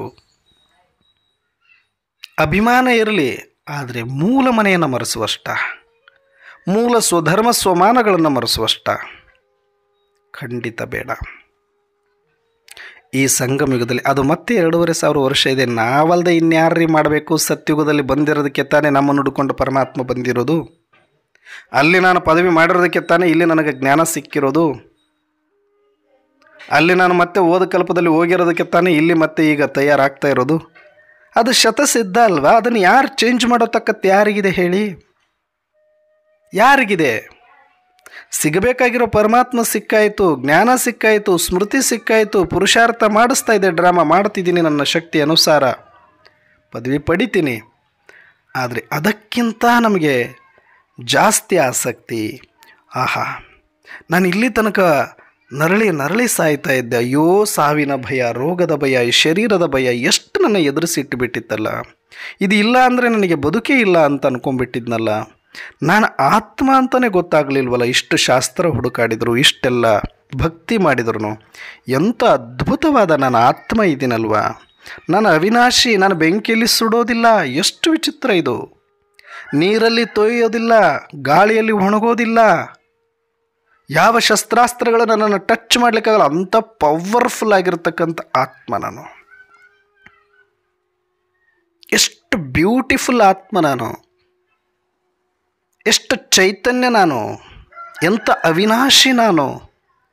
ಆತ್ಮದ ಮಹಿಮೆ, ಆತ್ಮದ ಸ್ವಮಾನ ಮಾಡ್ತಾ ಮಾಡ್ತಾ ಮಾಡ್ತಾ ಮಾಡ್ತಾ ಹೋದರೆ ಎಷ್ಟು ಪರಮಾತ್ಮನಿಗೆ ಮಹಿಮೆ ಮಾಡ್ಬೋದು ಅಷ್ಟು ಆತ್ಮನಿಗೆ ಮಾಡ್ಬೋದು. ಸಾಮಾನ್ಯ ಅಲ್ಲ, ನಾವು ಇಷ್ಟು ತನಕ ಪಾತ್ರ ಮಾಡಿದ್ದೀವಿ, ನಾವೇನು ಕಡಿಮೆ ಇಲ್ಲ. ಪರಮಾತ್ಮ ಬಂದು ಈಗೊಂದು ಸಮಯದಲ್ಲಿ ಬಂದು ನಮಗೆ ಜ್ಞಾನ ಕೊಡುವ ಪಾತ್ರನೇ ಅವರು ಮಾಡ್ತಾ ಇರೋದು. ಆದರೆ ನಾನು 5,000 ವರ್ಷದ ವಿಸ್ಮೃತಿಯ ಪಾತ್ರವನ್ನು ಮಾಡಿದ್ದೀನಿ. ನಾನು ಗ್ರೇಟೋ, ಸ್ಮೃತಿಯ ಪಾತ್ರ ಮಾಡಿದ್ದಾರೆ ಅವರು ಗ್ರೇಟೋ ಹೇಳಿ? ಯಾಕೆ ನಮ್ಮನ್ನು ನಾವು ನಾನು ಆತ್ಮ ಗ್ರೇಟು ಅಂದ್ಕೊಳ್ಳೋದಕ್ಕೆ ಬೇಕಾದಷ್ಟು ಕಾರಣಗಳಿದಾವಲ್ಲ. ಆತ್ಮಾಭಿಮಾನಿ ಅಂದ್ರೆ ಏನು? ನಾನೇನು ಕಡಿಮೆ ಇಲ್ಲಪ್ಪ, ನಾನು 5,000 ವರ್ಷ ಪಾತ್ರ ಮಾಡ್ಕೊಂಡು ಬಂದಿದ್ದೀನಿ. ಅದು ನನ್ನನ್ನು ಮರೆತು ಬಿಟ್ಟು ನಾನು ಮಾಡಿಕೊಂಡು ಬಂದಿದ್ದೀನಿ. ನಾನು ಅಂಥ ಪರಮಧಾಮದಲ್ಲಿದ್ದವನು, ಅಂಥ ಎಸಿಯಲ್ಲಿದ್ದವನು ಬಂದು ಬೆಟ್ಟ ಕಡ್ದಿದ್ದೀನಿ ಅಂದರೆ ಕಡಿಮೆ ಮಾತೇನಪ್ಪ ಇದು? ಆದರೆ ಭಗವಂತಂಗಲ್ಲ, ಎಸಿನ ಜೊತೆಗೆ ತೊಗೊಂಡು ಬಂದಿರ್ತಾನೆ ಪಾತ್ರ ಮಾಡೋಕ್ಕೆ, ಮತ್ತೆ ಟಕ್ ಅಂತ ಓಡೋಗ್ಬಿಡ್ತಾನೆ. ಅಂದರೆ ಸ್ಮೃತಿಯಿಂದನೇ ಬಂದಿರ್ತಾನೆ, ನಾನು ಪರಮಧಾಮದಿಂದ ಬಂದಿದ್ದೀನಿ, ನಾನು ಪರಮಾತ್ಮ ಅಂತ ಗೊತ್ತಿದ್ದು ಮಾಡಿಬಿಟ್ಟು ಟಕ್ ಅಂತ ಮತ್ತೆ 1 ಸೆಕೆಂಡಲ್ಲಿ ಓಡೋಗ್ಬಿಡ್ತಾರೆ. ಅಂದರೆ ಅವ್ರ ಪಾತ್ರ ಆ ಥರ ಇದೆ. ಅಂದರೆ ನಾವು ಹೆಮ್ಮೆ ಪಟ್ಕೊಳ್ಳೋಕ್ಕೆ ನಮಗಿಲ್ವಾ ಅಂತ ನಾನು ಕೇಳ್ತಾ ಇರೋದು. ಬೇಕಾದಷ್ಟಿದೆ. ಆತ್ಮಗೌರವಕ್ಕೆ ನಾವೆಲ್ಲ ಆತ್ಮರು ಮಾಡಿರೋ ಪಾತ್ರ ಸಾಮಾನ್ಯವಾದದ್ದಲ್ಲ. ಸುಮ್ಮನೆ ನಾವು ಬಡ್ದಾಡ್ತಾ ಇದ್ದೀವಿ, ಇವ್ರ ಶತ್ರುಗಳು, ಇವ್ರು ನಮ್ಮವರು, ಇವ್ರು ಬೇರೆಯವರು, ಇವ್ರು ನಿಂದಿಸಿದರು, ಇವ್ರು ಹಿಂಗೆ ಮಾಡಿದರು, ಅವ್ರು ಹಂಗೆ ಮಾಡಿದರು. ಅಯ್ಯೋ, ಈ ಪಾತ್ರಗಳೆಲ್ಲ ಬಿಟ್ಟಾಕಿ ಒಳಗಡೆ ಒಂದು ಚೈತನ್ಯ ಆತ್ಮ ಇದೆ ನೋಡಿ, ಅದನ್ನು ನೋಡಿ. ಯಾರ ಮೇಲೂ ನಿಮಗೆ ಕೋಪ ಬರೋದಿಲ್ಲ, ಯಾರೊಬ್ಬರು ನಿಮಗೆ ಶತ್ರು ಕಾಣಿಸೋದಿಲ್ಲ. ಎಂಥ ಬ್ಯೂಟಿಫುಲ್ ಆತ್ಮ. ಅವರು ಕೂಡ ಪರಮಧಾಮವನ್ನು ಬಿಟ್ಟು ಬಂದು ಪಾತ್ರ ಮಾಡಿ ಸ್ಕ್ರಿಪ್ಟೆಡ್ ಥರನೇ ಅವರು ಏನಿದೆಯೋ ಅದನ್ನೇ ಮಾಡಿದಾರಲ್ಲ. ಇಲ್ಲದೇ ಇರೋದು ಅವ್ರು ಯಾಕೆ ಮಾಡ್ತಾರೆ ಪಾಪ? ಇದಕ್ಕೆ ವಿಶಾಲ ಬುದ್ಧಿ ಬೇಕು. ನಾವು ಸ್ವಮಾನದಲ್ಲಿ ಕೂಡಬೇಕು ಅಂದರೂ ಕೂಡ ಈ ವಿಶಾಲತೆ ಬೇಕಾಗ್ತದೆ. ಸುಮ್ಮನೆ ಕೂತ್ಕೊಳ್ಳೋಕ್ಕಾಗಲ್ಲ. ಆತ್ಮ ಅಂತ ತಿಳ್ಕೊಂಡಿದ್ದಾರೆ ಎಲ್ಲರೂ ಕೂಡ. ಆ ಸ್ಮೃತಿಯಲ್ಲಿ ಯಾಕೆ ಕೂತ್ಕೊಳ್ಳೋಕ್ಕಾಗ್ತಿಲ್ಲ ಆ ಸೀಟಲ್ಲಿ ಅಂದರೆ ವಿಶಾಲ ಬುದ್ಧಿ ಇಲ್ಲ. ಎಲ್ಲರನ್ನ ಕ್ಷಮಿಸುವ, ಎಲ್ಲರನ್ನ ಸಾಕ್ಷಿಯಾಗಿ ನೋಡುವ, ಎಲ್ಲರನ್ನೂ ಗೌರವಿಸುವ, ಎಲ್ಲರೂ ನಮ್ಮವರೇ ಎನ್ನುವ, ಎಲ್ಲರೂ ಕೂಡ ನನ್ನಂತೆಯೇ ಎನ್ನುವ ಈ ವಿಶಾಲತೆ ಬರೆದು ಹೊರತು ನಾನು ನನ್ನ ಸ್ವಮಾನದಲ್ಲಿ ಕೂತ್ಕೊಳ್ಳೋಕ್ಕಾಗಲ್ಲ, ಸಾಕ್ಷಿ ಆಗೋಕ್ಕಾಗಲ್ಲ, ಬೀಜರೂಪ ಆಗೋಕ್ಕಾಗಲ್ಲ. ಅದಕ್ಕೆ ಆತ್ಮದ ಬಗ್ಗೆ ಒಂದಷ್ಟು ಗೌರವ ಇಟ್ಕೊಳ್ಬೇಕು. ಆತ್ಮ ಅಂದರೆ ಸುಮ್ಮನೆ ನೀವು ಸತ್ಯುಗದ ಪದವಿ ಅಲ್ಲ ಅಂತ 1000 ಪದವಿ ಹಾಕಿದರೂ ಇದು ಎಡಗಾಲಿಗೆ ಸಮ ಆಗೋದಿಲ್ಲ ಆತ್ಮದ ಮುಂದೆ, ಆತ್ಮದ ಸುಖದ ಮುಂದೆ, ಆತ್ಮದ ಸಮದ ಮುಂದೆ. ಯಾಕಂದರೆ ನಿಮಗೆ ಆತ್ಮದ ಆಳವಾದ ಅಧ್ಯಯನ ಇಲ್ಲ, ಆತ್ಮದ ಬಗ್ಗೆ ಆಳವಾದ ಜ್ಞಾನ ಇಲ್ಲ, ಆತ್ಮದ ಬಗ್ಗೆ ತಿಳಿದುಕೊಳ್ಳುವ ಮನಸ್ಸು ನಿಮಗಿಲ್ಲ. ಯಾಕಂದರೆ ಓನ್ಲಿ ಪಾತ್ರಕ್ಕಾಗಿ ನಿಮಗೆ ಜ್ಞಾನ ಸಿಕ್ಕಿರೋದು, ಪುರುಷಾರ್ಥ ಪಾತ್ರಕ್ಕಾಗಿಯೇ ಮಾಡ್ತೀರಿ, ಮತ್ತೆ ಪದವಿ ಅಂತ ಹೋಗ್ಬಿಡ್ತೀರಿ. ಇಷ್ಟೇ ಬಿಟ್ಟರೆ ಈ ಸಂಗಮ ಯುಗ ಹೆಂಗೆ ಹೋಯ್ತು ಅಂತಲೇ ನಿಮಗೆ ಗೊತ್ತಾಗೋದಿಲ್ಲ. ಈ ಸಂಗಮ ಯುಗದ ಸುಖ ಯಾರಿಗಾಗತ್ತೆ ಅಂದರೆ ಕೋಟಿಯಲ್ಲಿ ಕೆಲವರು, ಕೆಲವರಲ್ಲಿ ಕೆಲವರು ಮಾತ್ರ. ಓಹೋ, ಇಲ್ಲಿನೂ ಒಂದು ಮೋಸ ನಡೆಯುತ್ತೆ, ಇಲ್ಲಿನೂ ಒಂದು ಜ್ಞಾನಿಗಳಿಗೆ ಒಂದು ಮಾಯೆ ಇದೆ. ಅದು ಯಾವುದು ಅಂತಂದರೆ ಈ ಪಾತ್ರದ ಉಚ್ಚಡಿಸುವಂಥದ್ದು. ಆತ್ಮನ್ನೇ ಮರೆಸಿ, ಪರಮಧಾಮವನ್ನೂ ಮರೆಸಿ, ಪರಮಾತ್ಮನನ್ನು ಮತ್ತೆ ಭಕ್ತಿಯ ಹಾಗೆ ಇಲ್ಲಿನೂ ಭಯದಿಂದನೇ ನೆನಪು ಮಾಡುವಂಥ, ಪದವಿಯ ಭಯದಿಂದನೋ ಪಾಪದ ಭಯದಿಂದನೋ ನೆನಪು ಮಾಡಿಸುವಂತಹ ಒಂದು ಮಾಯಾ ಲೋಕ ಇಲ್ಲೂ ಕೂಡ ಸೃಷ್ಟಿಯಾಗತ್ತೆ. ಅದನ್ನು ಭೇದಿಸಿಕೊಂಡು ನನಗಿವಾಗ ಪಾಪದ ಭಯನೂ ಇಲ್ಲ, ನನಗೆ ಪದವಿಯ ಇಚ್ಛೆನೂ ಇಲ್ಲ, ಇವೆರಡರ ಹೊರತಾಗಿ ನಾನೊಂದು ಆತ್ಮ ಅಂತ ಹೇಳಿದೆ ಅಲ್ಲ ಪರಮಾತ್ಮ, ಅಷ್ಟು ಸಾಕು ನನಗೆ. ಅದು ನಾನು ನಿನ್ನ ಸಂತಾನ ಅಂತ ಕೇಳಿದಾಗ ಇನ್ನೂ ಖುಷಿಯಾಗೋಯ್ತು. ನಾನು ಭಗವಂತ ಭಕ್ತನಲ್ಲೇ ಖುಷಿ ಪಟ್ಟು ಬಿಟ್ಟಿದ್ದೆ. ನಿನ್ನನ್ನು ಅಷ್ಟು ದೂರದಿಂದ ನೋಡಿಯೇ ನಿನ್ನನ್ನು ನಾನು ಅಷ್ಟೊಂದು ಅಭಿಮಾನಿಸ್ತಾ ಇದ್ದೆ. ಇನ್ನು ನೀನು ನಮ್ಮಪ್ಪ ಅಂತ ಗೊತ್ತಾದ ಮೇಲೆ ಇನ್ನು ನನ್ನ ಆತ್ಮಕ್ಕೆ ಖುಷಿ ಅಪಾರ ಆಗಿಬಿಡುತ್ತೆ. ಇನ್ನು ನನ್ನ ಮನೆ ಮುಕ್ತಿ ಹೋಗಬೇಕು. ಯಾವತ್ತೋ ಒಂದು ದಿನ ಅಲ್ಲೆಲ್ಲೋ ಬ್ರಹ್ಮಾಂಡ ಇದೆ ಅಂತ, ಅಲ್ಲೆಲ್ಲೋ ವೈಕುಂಠ ಇದೆ ಅಂತ, ಅಲ್ಲೆಲ್ಲೋ 6ನೇ ಮಹಾತತ್ವ ಇದೆ ಅಂತ, ಪರಮಾತ್ಮನ ಇರುವಂಥ ಸ್ಥಾನ ಅಂತೆ, ಅಲ್ಲಿ ಹೋಗಬೇಕು ಅಂತ ಅನ್ನೋದೇ ಮುಕ್ತಿ ಅಂದ್ಕೊಂಡು ಬಂದುಬಿಟ್ಟಿದ್ದೆ. ಆದರೆ ಅದೇ ನನ್ನ ಮನೆ ಅಂತ ಗೊತ್ತಾಗೋಯಿತು, ನಾನು ಮುಕ್ತನೇ ಅಂತ ಗೊತ್ತಾಗೋಯಿತು. ಮೂಲದಲ್ಲಿ ನಾನು ಮುಕ್ತನೇ, ಮುಕ್ತಿಧಾಮನೇ ನನ್ನ ಮನೆ, ನಮ್ಮಪ್ಪನೇ ಮುಕ್ತೇಶ್ವರ, ನಾನು ಮುಕ್ತ ಸ್ವರೂಪ ಆತ್ಮ ಅಂತ ಗೊತ್ತಾದ ಮೇಲೆ ಈ ಕೆಲಸಕ್ಕೆ ಬರೆದಿರೋ ಪದವಿ, ಈ ಡ್ರಾಮಾ ಇದನ್ನು ನೆಚ್ಕೊಂಡು ಇದ್ರ ಭಯಕ್ಕೆ ನಾನು ನಿನ್ನ ನೆನಪು ಮಾಡಲೇನಪ್ಪ? ಸಾಧ್ಯನೇ ಇಲ್ಲ. ಅದು ಡ್ರಾಮಾ ಅನುಸಾರ ಏನು ಸಿಗಬೇಕು ಅದು ನನಗೆ ಸಿಕ್ಕೇ ಸಿಗುತ್ತೆ. ನಾನು ಏನು ಮಾಡಬೇಕು ಅದನ್ನು ಮಾಡೇ ಮಾಡ್ತೀನಿ. ಅದನ್ನು ಕಿತ್ಕೊಳ್ಳೋ ತಾಕತ್ತು ಈ ಪ್ರಪಂಚದಲ್ಲಿ ಇನ್ಯಾರಿಗೂ ಇಲ್ಲ. ಮತ್ತು ಹಾಗಂತ ಇದು ಹೆಚ್ಚು ಕಡಿಮೆ ಅಂತ ಇಲ್ಲ. ಎಲ್ಲರೂ ಪದವಿ, ಎಲ್ಲರೂ ಪಾತ್ರ ಮಾಡಲಿಕ್ಕೆ ಬಂದವರೇ. ಯಾರು ಬೇರೆದವ್ರು? ಆಯಿತು ನೀನು ರಾಜನೇ ಆಗಪ್ಪ, ಬೇಡ ಅನ್ನಲ್ಲ. ಪ್ರಜೆ ಆದವ್ರು ಯಾರು? ನಿನ್ನ ತಮ್ಮನೇ ತಾನೇ. ತಮ್ಮದು ಕಿತ್ಕೊಂಡು ನೀನು ಕೂತ್ಕೊಂಡ್ಬಿಟ್ರಿ ಏನು ದೊಡ್ಡವನಾಗ್ಬಿಡ್ತೀಯ ನೀನು? ಮತ್ತು ಕಿತ್ಕೊಳ್ಳೋದೇನಿದೆ? ಇಲ್ಲಿ ಎಲ್ಲ ಫಿಕ್ಸ್ ಆಗಿರೋದು. ನೀನು ರಾಜ ಆಗಬೇಕು ಅಂದ್ರೆ ರಾಜನೇ ಆಗಬೇಕು. ಅಣ್ಣ ತಮ್ಮಂದ್ರಂದಮೇಲೆ ಎಲ್ಲರಿಗೂ ಒಂದೊಂದು ಪಾತ್ರ ಹಂಚಿರ್ತಾರೆ. ಆದರೆ ಕಡಿಮೆ ಅಂತ ಯಾರನ್ನ ನೋಡ್ಬೇಕೀಗ ನೀನಲ್ಲಿ? ಯಾರನ್ನ ನೋಡ್ಬೇಕೇಳು? ಶತ್ರುಗಳಿದ್ದರೆ ಓಕೆ, ಅವರಿಗಿಂತ ನಾನು ಶ್ರೇಷ್ಠ ಮೇಲು ಜಾಗದಲ್ಲಿ ಕೂತ್ಕೊಂಡ್ಬಿಟ್ಟಿದ್ದೀನಿ. ಇರೋರೆಲ್ಲ ನನ್ನ ಸಹೋದರ ಆತ್ಮರೇ, ಪರಮಧಾಮ ನಿವಾಸಿಗಳೇ, ನನ್ನ ಸ್ವಂತ ಒಡ ಹುಟ್ಟಿದವರು, ನನ್ನ ಸ್ವಂತ ಸಹೋದರರು. ಅವರನ್ನು ಪ್ರಜೆ ಮಾಡಿ ನೀನು ರಾಜ ಆಗಲಿಕ್ಕೆ ಇಷ್ಟೊಂದು ಬಡ್ದಾಡಬೇಕಾ? ಅವರನ್ನು ದಾಸಿ ಮಾಡಿ ಅವ್ರ ಕಡೆಯಿಂದ ಸೇವೆ ತಗೊಳ್ಳೋಕೆ ಇಷ್ಟೊಂದು ಒದ್ದಾಡಬೇಕಾ? ಇದೇ ನಾನು ಜ್ಞಾನ ತಿಳ್ಕೊಂಡಿರೋದು. ಇದು ದೇಹಾಭಿಮಾನ ಅಲ್ವಾ? ಇದು ಪಾತ್ರಾಭಿಮಾನ ಅಲ್ವಾ? ಇದು ಮೋಹ ಅಲ್ವಾ? ಇದು ವಿಕಾರ ಅಲ್ವಾ? ಇದನ್ನು ಮೀರಬೇಕು ಅಂದರೆ ಸೂಕ್ಷ್ಮವಾದ ಈ ಜ್ಞಾನದ ಪರದೆ ಮಾಯಾ ಲೋಕವನ್ನು ತೆಗೆದು ಒಳಗಡೆ ನಾನು ಆತ್ಮ ಅಂತ ಯಾರು ಆತ್ಮ ಅಭಿಮಾನಿ ಆಗ್ತಾನೋ ಆತ ಮಾತ್ರನೇ ಪದವಿಯ ಹುಚ್ಚನ್ನು, ಪಾತ್ರದ ಹುಚ್ಚನ್ನು ಬಿಟ್ಟು ಆತ್ಮದ ಆಳದಲ್ಲಿ ಬರ್ತಾನೆ. ಇದು ಎಲ್ರಿಗೂ ಅರ್ಥ ಆಗೋದಿಲ್ಲ. ಕೇಳಿಸ್ಕೋಬೋದು ಇದನ್ನೆಲ್ಲರೂ ಕೂಡ, ಎಲ್ರಿಗೂ ಇದು ಅರ್ಥ ಆಗೋದಿಲ್ಲ. ಕೋಟಿಯಲ್ಲಿ ಕೆಲವರು ಯಾರು ನಿಸ್ವಾರ್ಥವಾಗಿ, ಯಾರು ಕೋಟಿಯಲ್ಲಿ ಕೆಲವರು ಆಗುವಂಥವ್ರು ಇದ್ದಾರೆ, ಅಂಥವರಿಗೆ ಮಾತ್ರ ಈ ಆತ್ಮದ ರುಚಿ ಹತ್ತುತ್ತೆ. ಉಳಿದವರಿಗೆಲ್ಲ ಬರೀ ಪಾತ್ರದ ಹುಚ್ಚು, ಪಾತ್ರದ ರುಚಿ ಅಷ್ಟೇ. ಈ ಜ್ಞಾನಿಗಳಿಗೆ ಜ್ಞಾನದ ಮಾಯಾ ಲೋಕದಲ್ಲಿನೇ ಅವ್ರನ್ನ ಆ ಕಡೆ ಡೈವರ್ಟ್ ಮಾಡ್ಕೊಂಡು ಕರ್ಕೊಂಡು ಹೋಗುತ್ತೆ. ಸತ್ಯುಗ, ಸ್ವರ್ಗ, ಶ್ರೀಕೃಷ್ಣ, ನಾರಾಯಣ ಅಂತ ಹೇಳಿ. ಆದರೆ ಯಾರು ನಿಜವಾದ ಜ್ಞಾನಿ, ಬಾಪ್ ಸಮಾನ್ ಆತ್ಮ, ಸಾಕ್ಷಿ ಆತ್ಮ, ಕರ್ಮಾತೀತ ಆತ್ಮ, ಬೀಜರೂಪ ಆತ್ಮ, ವಿಶ್ವಪರಿವರ್ತಕ ಆತ್ಮ, ವಿಶಾಲ ಬುದ್ಧಿ ಆತ್ಮ ಯಾರಿದ್ದಾರೋ ಅವರಿಗೆ ಮಾತ್ರ ಈ ಆತ್ಮದ ಸವಿ ಸಿಗುತ್ತೆ, ಆತ್ಮದ ಟೇಸ್ಟ್ ಸಿಗುತ್ತೆ, ಆತ್ಮದ ಆಳದಲ್ಲಿ ಹೋಗಲಿಕ್ಕೆ ಅವರಿಗೆ ಜಾಗ ಕೊಡುತ್ತೆ. ಇಲ್ಲ ಅಂದ್ರೆ ಬರೀ ಅದೇ ಕರ್ಮ ಸಿದ್ಧಾಂತ, ಅದೇ ಪಾಪದ ಬಗ್ಗೆ, ಅದೇ ಪದವಿ ಬಗ್ಗೆ ಮಾತಾಡಿ ಇವರು ಜಾತ್ರೆ ಮುಗಿಸ್ಕೊಂಡು ಹೋಗ್ತಾರೆ. ಸಂಗಮಯುಗ ತಿರುಗಿ ನೋಡಿದರೂ ಇವ್ರಿಗೆ ಸಿಗಲ್ಲ. ಇವರು ಆತ್ಮದ ಅನುಭೂತಿನೂ ಮಾಡಲ್ಲ, ಪರಮಧಾಮದ ಪರಮ ಶಾಂತಿಯನ್ನು ಅನುಭೂತಿ ಮಾಡಲ್ಲ, ಪರಮಾತ್ಮ ತಂದೆ ಅನ್ನುವಂಥ ಪ್ರೀತಿನೂ ಇವ್ರು ನೋಡಲ್ಲ. ಮತ್ತೆ ಹೋಗಿ ಅಲ್ಲೇ ಬೀಳೋದಷ್ಟೆ. ಅದು ಬರಲೇಬೇಕು ಎಲ್ರೂ. ಆದರೆ ಗೊತ್ತಿಲ್ಲ ಇವರಿಗೆ, ಯಾರು ಇಲ್ಲಿ ಅದೆಲ್ಲವೂ ಕೂಡ ನನಗೆ ಬೇಡ ಅಂತ ಪಾತ್ರದ ಮೋಹವನ್ನು ಬಿಟ್ಟು ನಿಸ್ವಾರ್ಥವಾಗಿ ಆತ್ಮದ ಆನಂದದಲ್ಲಿ ಇದ್ದು ಸಾಕ್ಷಿಯಾಗಿ ಬೀಜ ರೂಪದಲ್ಲಿ ಬಂದು ಸರ್ವಾತ್ಮರ ಕಲ್ಯಾಣಕ್ಕಾಗಿ ಸ್ಮೃತಿ ಸ್ವರೂಪರಾಗ್ತಾರೋ ಅವರೇ ದೊಡ್ಡ ಪದವಿಗೆ ಹೋಗೋದು ಅನ್ನೋ ಸೀಕ್ರೆಟು ಕೂಡ ಅವರಿಗೆ ಗೊತ್ತಿಲ್ಲ. ಇದು ಗೊತ್ತಿಲ್ಲದೆ ಇರೋದ್ರೆ ಈ ಜ್ಞಾನದ ಮಾಯಾಲೋಕ ಅವರಿಗೆ ಆವರಿಸಿಕೊಂಡಿರೋದು. ಕಣ್ಣಿಗೆ ಪೊರೆ ಬಂದು ಬಿಟ್ಟಿದೆ ಈಗ ಅವರಿಗೆ, ಪದವಿಯ ಪೊರೆ ಸಿಕ್ಕಾಕೊಂಡ್ಬಿಟ್ಟಿದ್ದಾರೆ ಅಲ್ಲಿ. ಆತ್ಮದ ಬಗ್ಗೆ ಮಾತಾಡಿದ್ರೆ ಅವರಿಗೆ ಕಿವಿಗೆ ಹೋಗೋದೇ ಇಲ್ಲ. ಪರಮಧಾಮದ ಬಗ್ಗೆ ಮಾತಾಡಿದ್ರೆ ಅಲ್ಲೇನಿದೆ, ಕೋಮಾ ಸ್ಟೇಜ್ ಅಂತಾರೆ, ಕೋಮಾ ಸ್ಟೇಜ್. ಅರೆ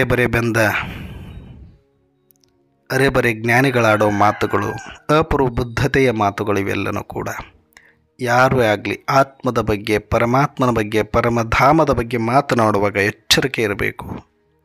ಯಾವುದು ಮೂಲವಾದ ನಮ್ಮ ಅಸ್ತಿತ್ವವೋ, ನಮ್ಮ ಮನೆಯೋ, ನಮ್ಮ ಧಾನವೋ, ಯಾವುದರಲ್ಲಿ ಸದಾಕಾಲ ಪರಮಾತ್ಮ ಇರಲಿಕ್ಕೆ ಇಷ್ಟಪಡ್ತಾರೆ, ಪರಮ ಪವಿತ್ರವಾದ ಶಾಂತಿ ಧಾಮವನ್ನು ಕೋಮಾ ಸ್ಟೇಜ್ ಅಂತ ಹೇಳ್ತೀರಿ ಅಂದರೆ ಪರಮಾತ್ಮನಿಗಿಂತ ನಾವು ಶ್ರೇಷ್ಠ ಅಂತ ತೋರಿಸ್ಕೊಳ್ಳೋ ಒಂದು ಉಚ್ಚಾಟದಲ್ಲಿ ಹೋಗಿದ್ದೀರಿ ಅಂದರೆ ಎಂಥ ದುರ್ಗತಿಗೆ ನೀವು ಇಳಿದಿದ್ದೀರಿ, ಎಂಥ ಅಹಂಕಾರದ ಮಟ್ಟಕ್ಕೆ ನೀವು ಹೋಗಿದ್ದೀರಿ ಅನ್ನೋದು ನಿಮಗೆ ಅರಿವಿಲ್ಲದಂಗೆ ಪ್ರಪಾತಕ್ಕೆ ಬಿದ್ದಿದ್ದೀರಿ.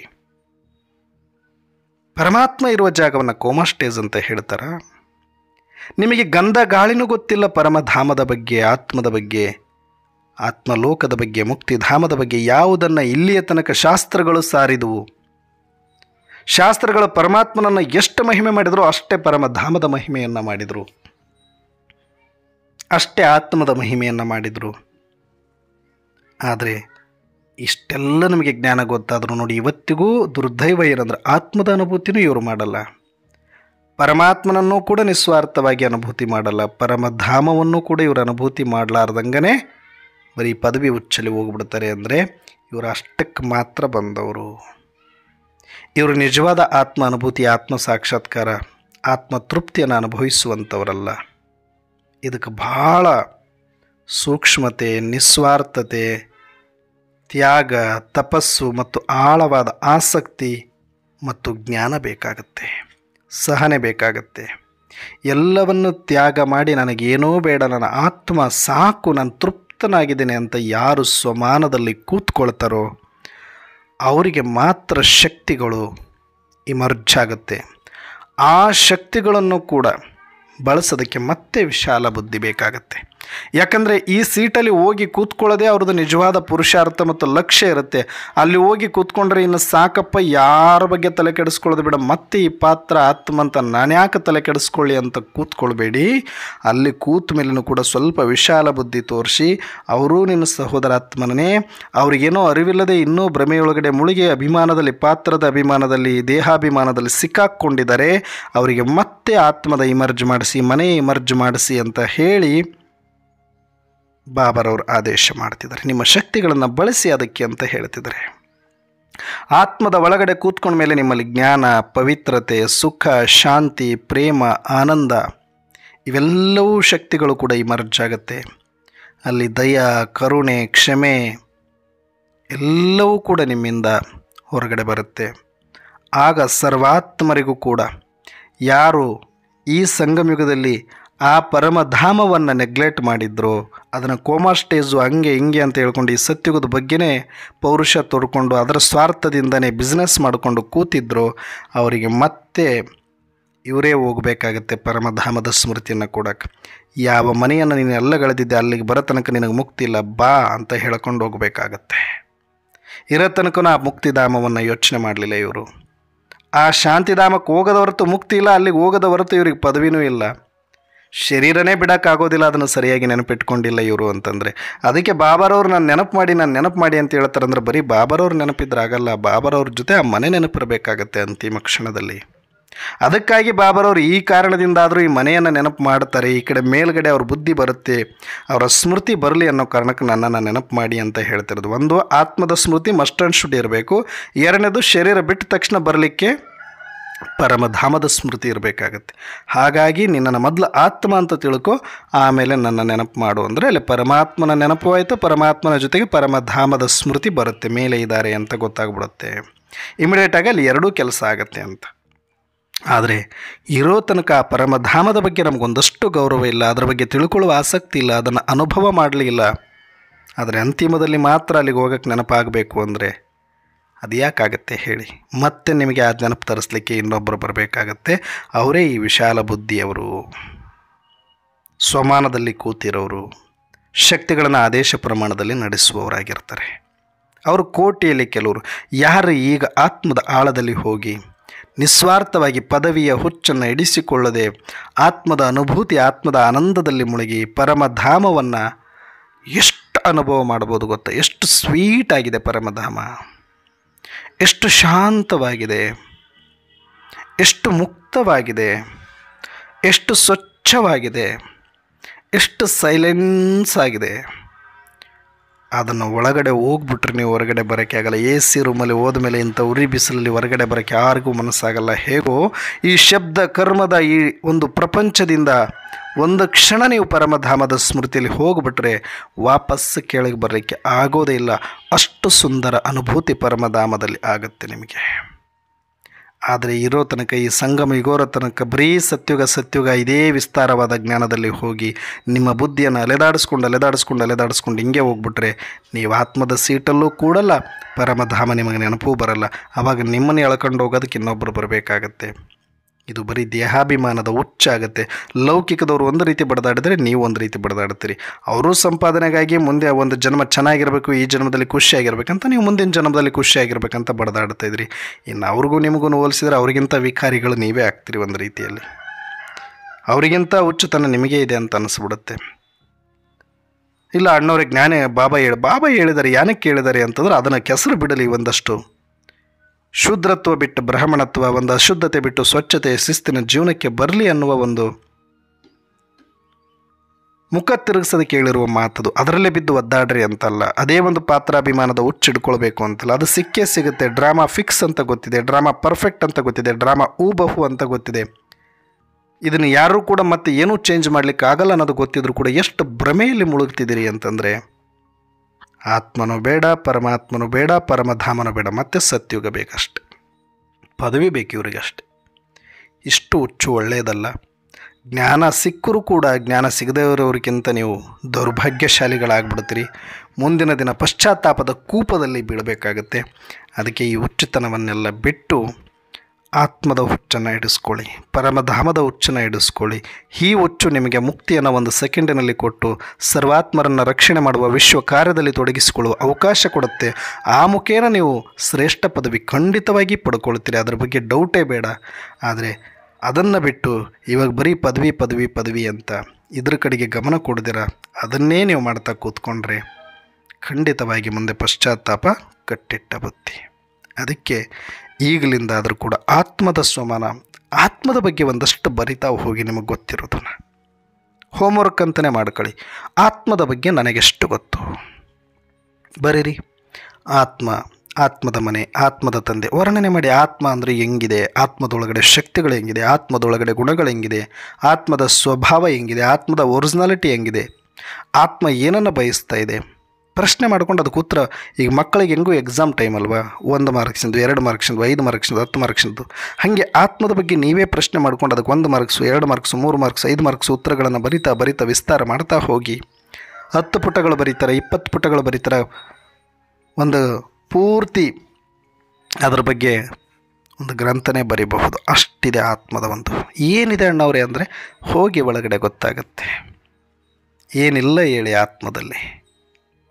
ಈ ಸಾಕಾರ ಪ್ರಪಂಚದಲ್ಲೇ ಭೂತಗಳಲ್ಲೇ ಇಷ್ಟಿರಬೇಕಾದ್ರೆ ನಿರಾಕಾರ ಚೈತನ್ಯ ಅವಿನಾಶಿಯಲ್ಲಿ ಎಷ್ಟಿರಬೇಡ.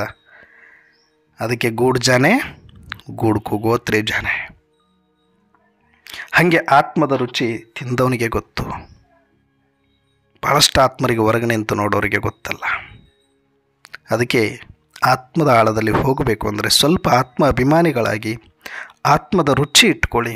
ಆತ್ಮದ ಶಾಂತಿ, ಆತ್ಮದ ಅನುಭೂತಿಯಲ್ಲಿ ಹೋಗಿ ಆ ಇಂದ್ರಿಯ ಸುಖ, ಆ ಪ್ರಕೃತಿ ಸುಖ, ಆ ಪದವಿ ಸುಖ, ಅದೆಲ್ಲ ಈ ಆತ್ಮದ ಸುಖದ ಮುಂದೆ ಕಬ್ಬೆಲ್ಲ ಹಿಂಡಿ ರಸ ಕುಡಿದ ಮೇಲೆ ಆ ಕಬ್ಬು ಸಿಪ್ಪೆ ಮೇಲೆ ಬಂದು ನೊಣ ಕೂತ್ಕೊಳ್ತಾವಲ್ಲ, ಹಾಗೆ ಅಷ್ಟೇ. ಅದು ಕಬ್ಬಿನ ರಸ ಇರೋದು ಈ ಸಂಗಮಯುಗದಲ್ಲಿ, ಆತ್ಮ ಸುಖದಲ್ಲಿ, ಪರಮಧಾಮದ ಸುಖದಲ್ಲಿ, ಪರಮಾತ್ಮನ ಸುಖದಲ್ಲಿ. ಅಲ್ಲಿ ಪದವಿ ನಿಮಗೇನು ಸತ್ಯುಗದಲ್ಲಿ ಸಿಗುತ್ತಲ್ಲ ಅಷ್ಟೇ.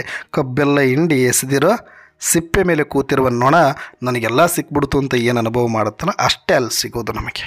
ಭೂತಗಳಪ್ಪು ಅಷ್ಟೇ. ಅಲ್ಲಿ ಆತ್ಮದ ಸ್ಮೃತಿ ಇಲ್ಲ, ಪರಮಾತ್ಮನ ಸ್ಮೃತಿ ಇಲ್ಲ, ಪರಮಧಾಮದ ಸ್ಮೃತಿ ಇಲ್ಲ, ಸ್ವತಂತ್ರತೆ ಇಲ್ಲ.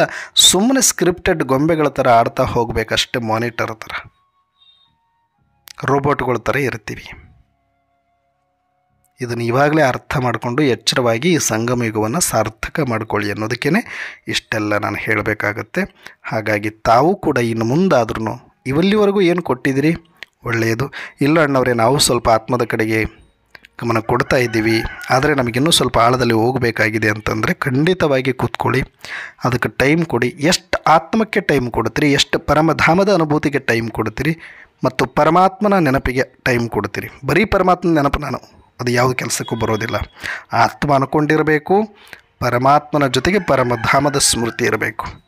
ಆವಾಗ ಮಾತ್ರ ನಿಮಗೆ ಸೆಕೆಂಡಿನಲ್ಲಿ ಶರೀರ ಬಿಟ್ಟು ಮುಕ್ತ ಸ್ಥಿತಿಯನ್ನು ಅನುಭವ ಮಾಡ್ಬೋದು ಮತ್ತು ಶರೀರದಲ್ಲಿ ಇದ್ದು ಕೂಡ ಶರೀರ ವಿದೇಹಿ ಸ್ಥಿತಿ ಅನುಭವ ಮಾಡ್ಬೋದು. ಇದು ಯಥಾರ್ಥ ಪ್ರೋಸೆಸ್. ಅದಕ್ಕೆ ಇದ್ರ ಹಿಂದೆ ಬೀಳಿ, ನೀವು ಯಾರ ಮಾತು ಕೇಳಬೇಡಿ.